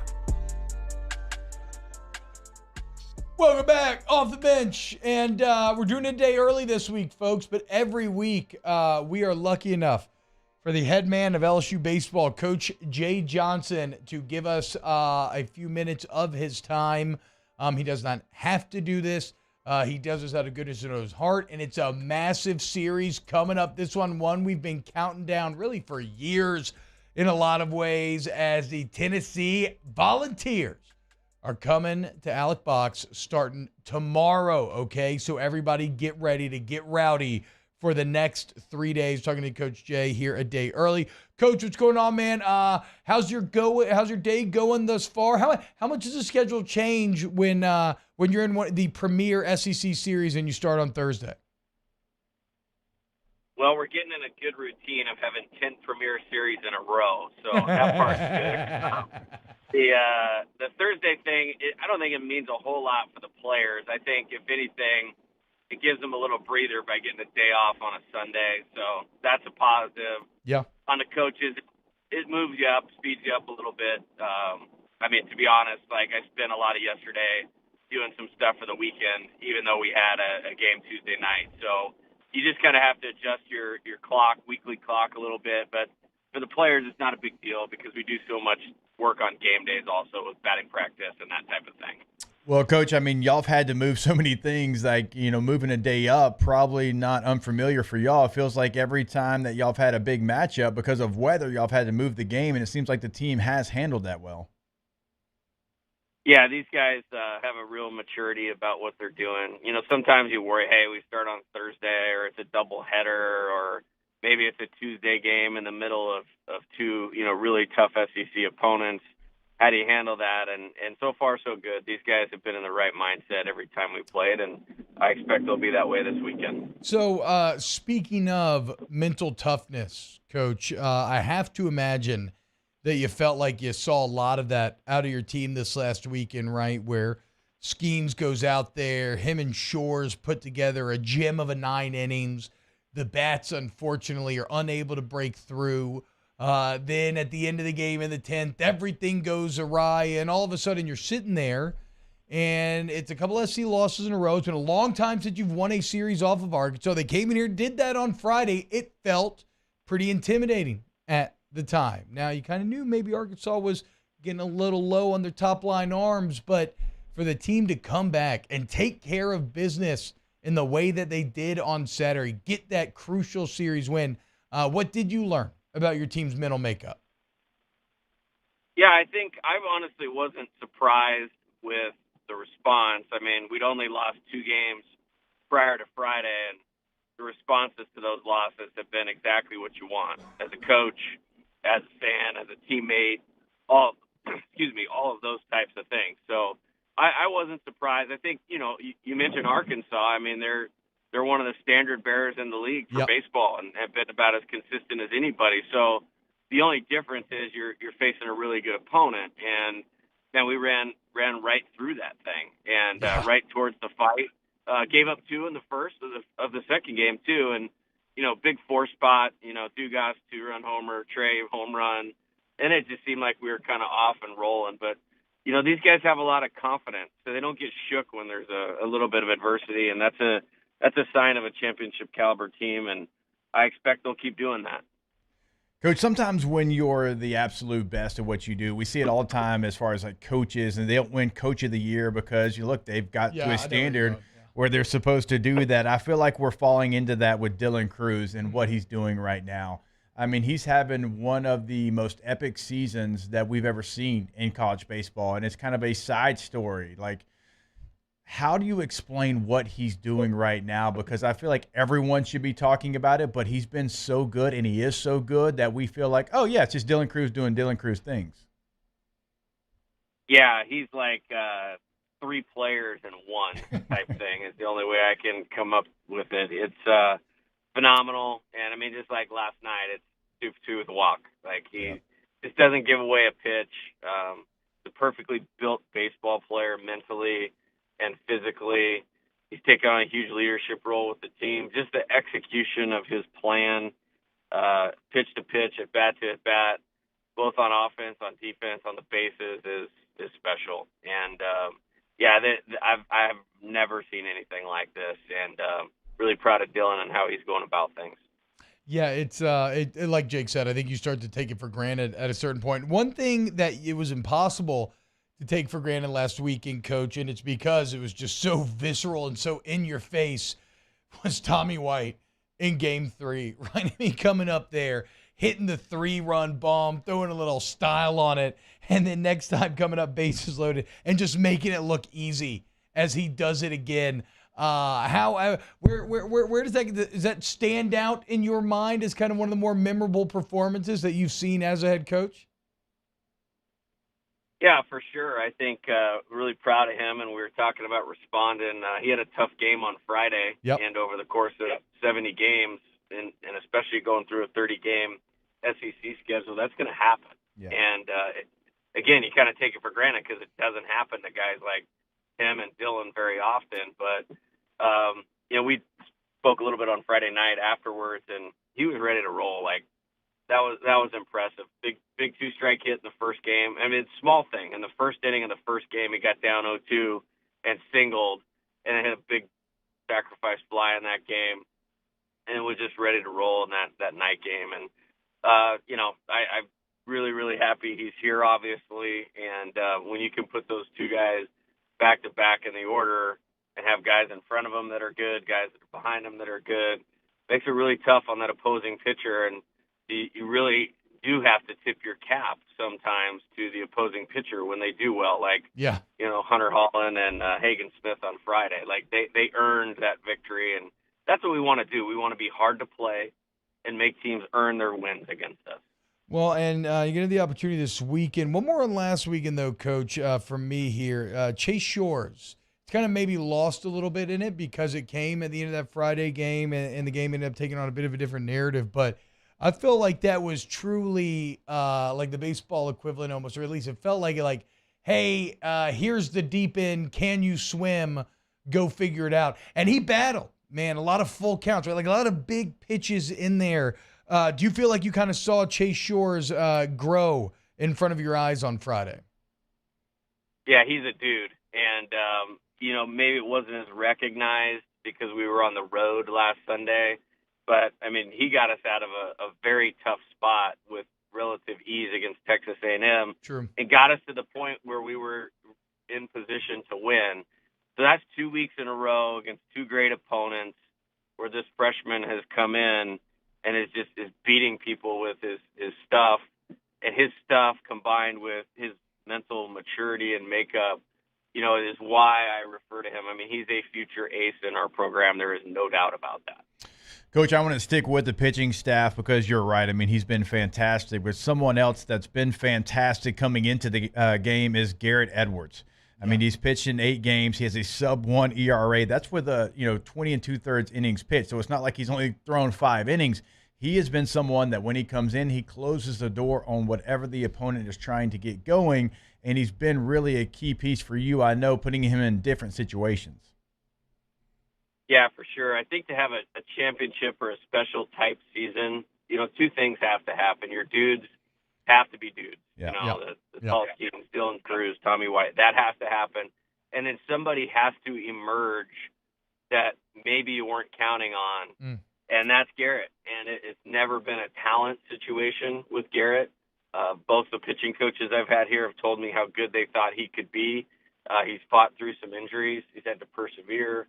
And he's done that. And I can't wait to put him in the game. There's no question who we were going to in the second game on Saturday. I mean, and one of the key parts of winning that series was getting that 10-run rule because he was in the game.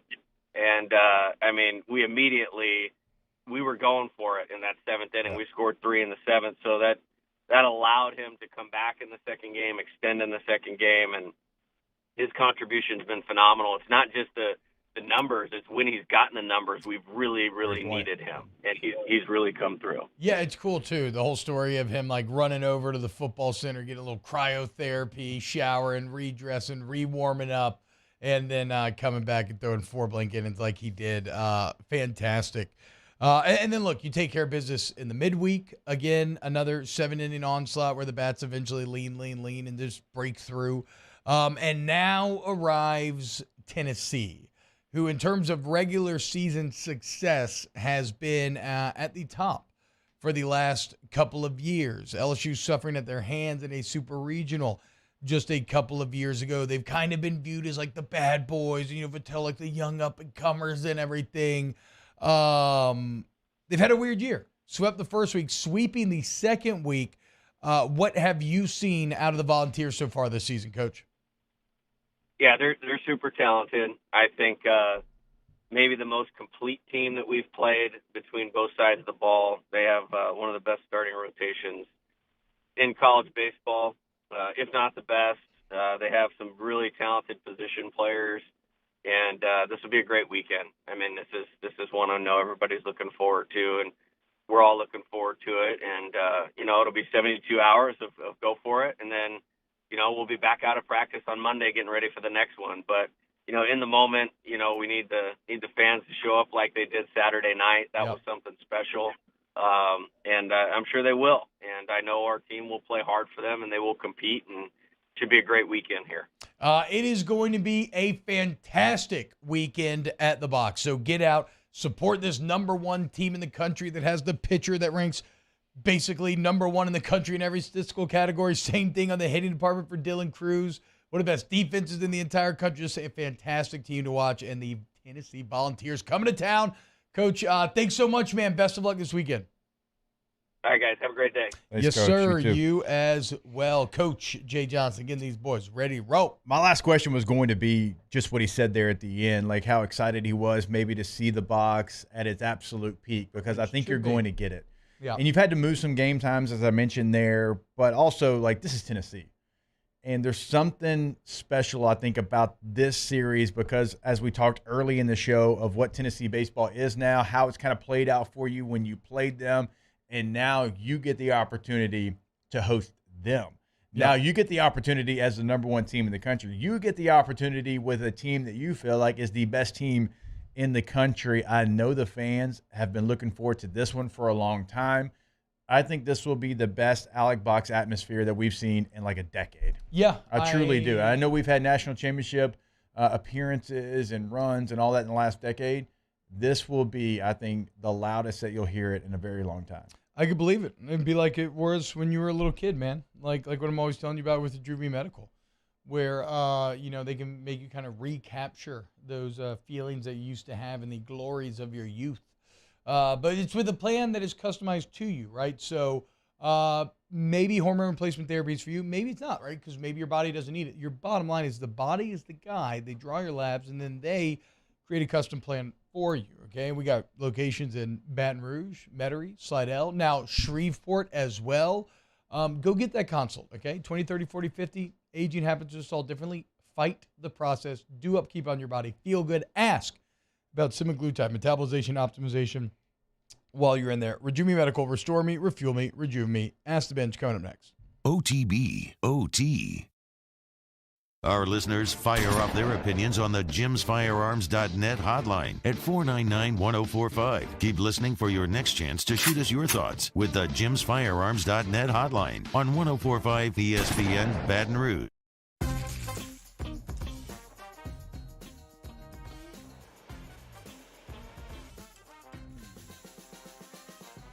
The best kept secret in town is out. Discover Tallulah at the Renaissance Hotel on Bluebonnet.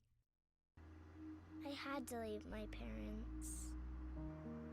I had to move schools. I don't know anyone here. Everything keeps changing. Why is this happening to me? I'm sure glad you're here. Change a child's story. There's a child in foster care waiting for a volunteer like you.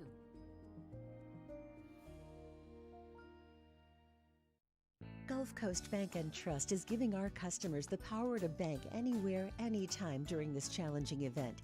And we're right there with you. Our mobile banking app is a smart way to manage your money and time. Gulf Coast Bank and Trust, the bank that cares about you. There it is, the extra mile. On the border of expected and extraordinary for those willing to go further. Like vans customized for work or play. With safety and tech to keep you connected. Supported by a 5-star sales, service, and finance team. And backed by the 1-star you know. So go the extra mile. It's never crowded because so few have what it takes to go there. Mercedes-Benz Vans. For over a century, local broadcasting has evolved with the needs of the community. We move past the stigmas of opinion journalism and bring the most relevant news online, on air, and on the go. You have trusted us with your news, sports, weather, and entertainment. Trust us to keep moving with you. Text TB to 52886 and tell Congress local broadcasting is here to stay. Gulf Coast Office Products is a nationally recognized Savin office equipment dealer based right here in Louisiana. Over 100 employees strong, Gulf Coast has the boots on the ground to support all vertical markets from education, engineering, legal, and finance. With the latest in office technology from desktop to production segment units, Gulf Coast and Savin have the perfect fit for you. Call 225-756-2644. That's 756-2644 for Gulf Coast Office Products. I've been doing business with Luba for 25 years. They're dependable, trustworthy. It's just the attention to detail with our clients. Our folks have years and years of experience. They're highly trained professionals, but many companies have that asset. What I'd like to think makes Luba a bit different is that we use those talents in a way that truly is dedicated to serving the needs of the folks who depend on us. Hi, I'm Brandon Landry, founder and CEO of Walker. Hi, my name is Dr. Craig Green. This is Ryan Terrio with HUDCORoofing.com. Hey, it's Matt Moscona. No matter how big your commercial roofing job, HUDCO can help. My patients come to me because they trust that I can get the job done at a high level. Ryan Terrio and Richard Tilley have the same level of trust when it comes to roofing. If you have a roofing issue, call HUDCO Roofing. Give us a call, 364-1007, and we'll come to your house and give you a free inspection. Louisiana. It's a place defined by culture, by pride, by passion, by people who do more than love this place. They celebrate it, elevate it, champion it. They are the individuals who embody what makes Louisiana great. The companies that make Louisiana a better place to work and live. The nonprofits leading transformation. Jimmy out and Mike Delicano for the Tuesday evening edition of Game Time, presented by Bet Rivers. We're at Mike Anderson's on Lee, just off of Nicholson. That's Game Time, presented by Bet Rivers, 6 to 8 p.m. on 104.5 ESPN Baton Rouge.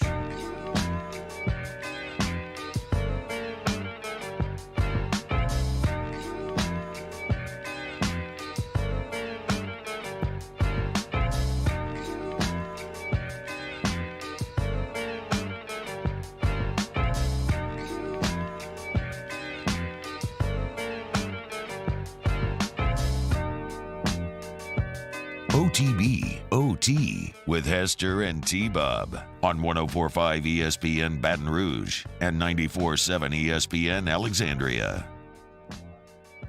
Wow, Derrick Brooks was number 10 in college. He's the ultimate 55 to me. Yeah. When I think of 55, I think of Derrick Brooks. Always will. Mr. Double Nichols. Terrell Suggs 55? I don't know, but I should know that as many times I had to block. Yeah, that's what I said. I had to block Derrick Brooks too. I know you have Terrell. I know, but you mentioned Terrell Suggs a lot, so I know that man weaseled in your brain a little bit at some point. He wore 55. Yeah, he talked so much trash, and you can back it up, obviously. Yeah, you know who else backs it up? They've walked the walk. Agatemp of Baton Rouge. That's right. AgatemBR.com. All your AC, heating, and electrical needs. We're running out of March, boys. The time to act is now. If you want to take advantage of the free premium clean air package from Agatemp of Baton Rouge, $1,800 in value. But look, go look at the online reviews. Anything you need, man, AC, heating, electrical, you want Agatemp of Baton Rouge. They are the absolute best. We love Agatemp here on OTB. Ask the Bench. Brought to you by Cole Curse Light, Vizzy Arts, and Blue Moonlight Sky Citrus Sweet. Is the last team to make the NCAA tournament still considered better than the NIT winner? No. Really? Xavier won the NIT last year. They played Texas A&M. They would have given probably 20 teams in the tournament a loss, I think. Huh. I never thought about that. Last night, who was I watching? Was it Utah Valley in the NIT? They were taking on UAB. That's some good basketball. Like UAB is pretty good, actually. So is Utah Valley. Ask the Bench. North Texas beat Wisconsin Wisconsin play, so in the I don't know. NIT. So I think it's North Texas versus UAB in the championship. Go Mean Green. Ask the Bench. Who's the first NFL player to be on the cover of Sports Illustrated? Don't Google. I have no idea. Jim Brown. And now I can't give you the answer because I can't Google. Feels good. I don't know. Or Star. Len Dawson, I guess. I don't know. Oh, smoking a cig. Old school. Very nice. Ask the bench. Let's see. First. Why have the Pelicans failed so miserably at hiring a coach who can hold on to a second half lead, Mario? I don't think that's fair. They were great in the third quarter last year. This year it's been bad, but first quarters they've been awesome. We are big dummies. Y.A. Tittle. That makes sense. Yeah. Should have known LSU top. Yeah. It's a random question. Favorite 90s sitcom? Seinfeld. Right? Gotta be. Fresh Prince. Friends is good. Fresh Prince is good. Martin. OTB. Martin.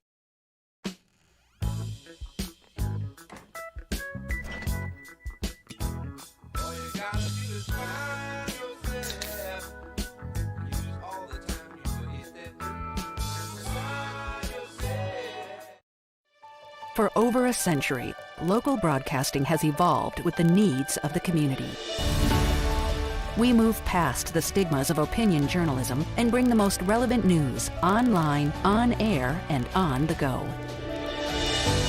You have trusted us with your news, sports, weather, and entertainment. Trust us to keep moving with you. Text TV to 52886 and tell Congress local broadcasting is here to stay. All right, let's say ah.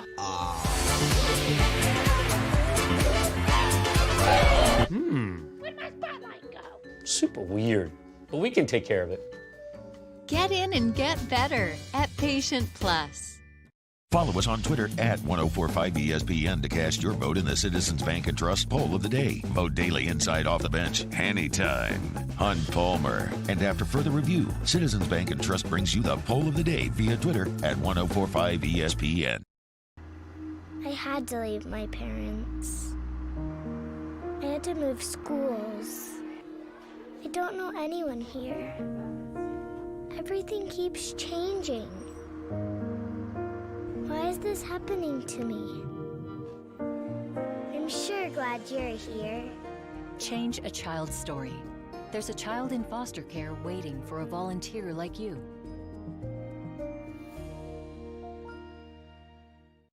At Corville Toyota in Opelousas, you can get 3.99% financing on select 2023 models, and as always, you will never pay over MSRP. We also have a large selection of pre-owned inventory. So come on down to Happy Town. That's Corville Toyota in Opelousas, Happy Town, USA. Gulf Coast Office Products is a nationally recognized Savin office equipment dealer based right here in Louisiana. Over 100 employees strong, Gulf Coast has the boots on the ground to support all vertical markets, from education, engineering, legal, and finance. With the latest in office technology, from desktop to production segment units, Gulf Coast and Savin have the perfect fit for you. Call 225-756-2644. That's 756-2644 for Gulf Coast Office Products. I've been doing business with Luba for 25 years.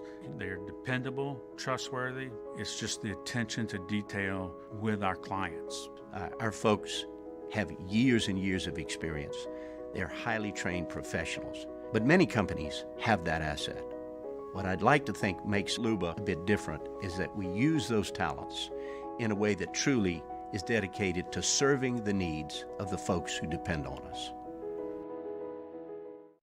Hi, I'm Brandon Landry, founder and CEO of Walker. Hi, my name is Dr. Craig Green. This is Ryan Terrio with HUDCORoofing.com. Hey, it's Matt Moscona. No matter how big your commercial roofing job, HUDCO can help.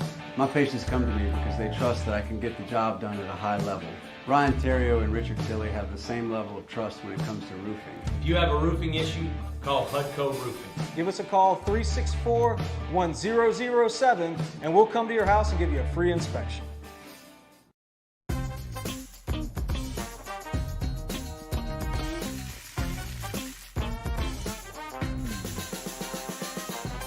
The best kept secret in town is out. Discover Tallulah at the Renaissance Hotel on Bluebonnet. Electricity is all around us, and our families depend on it. Every day is sparked by the power of a cold drink or a warm meal, a movie night, and a comfortable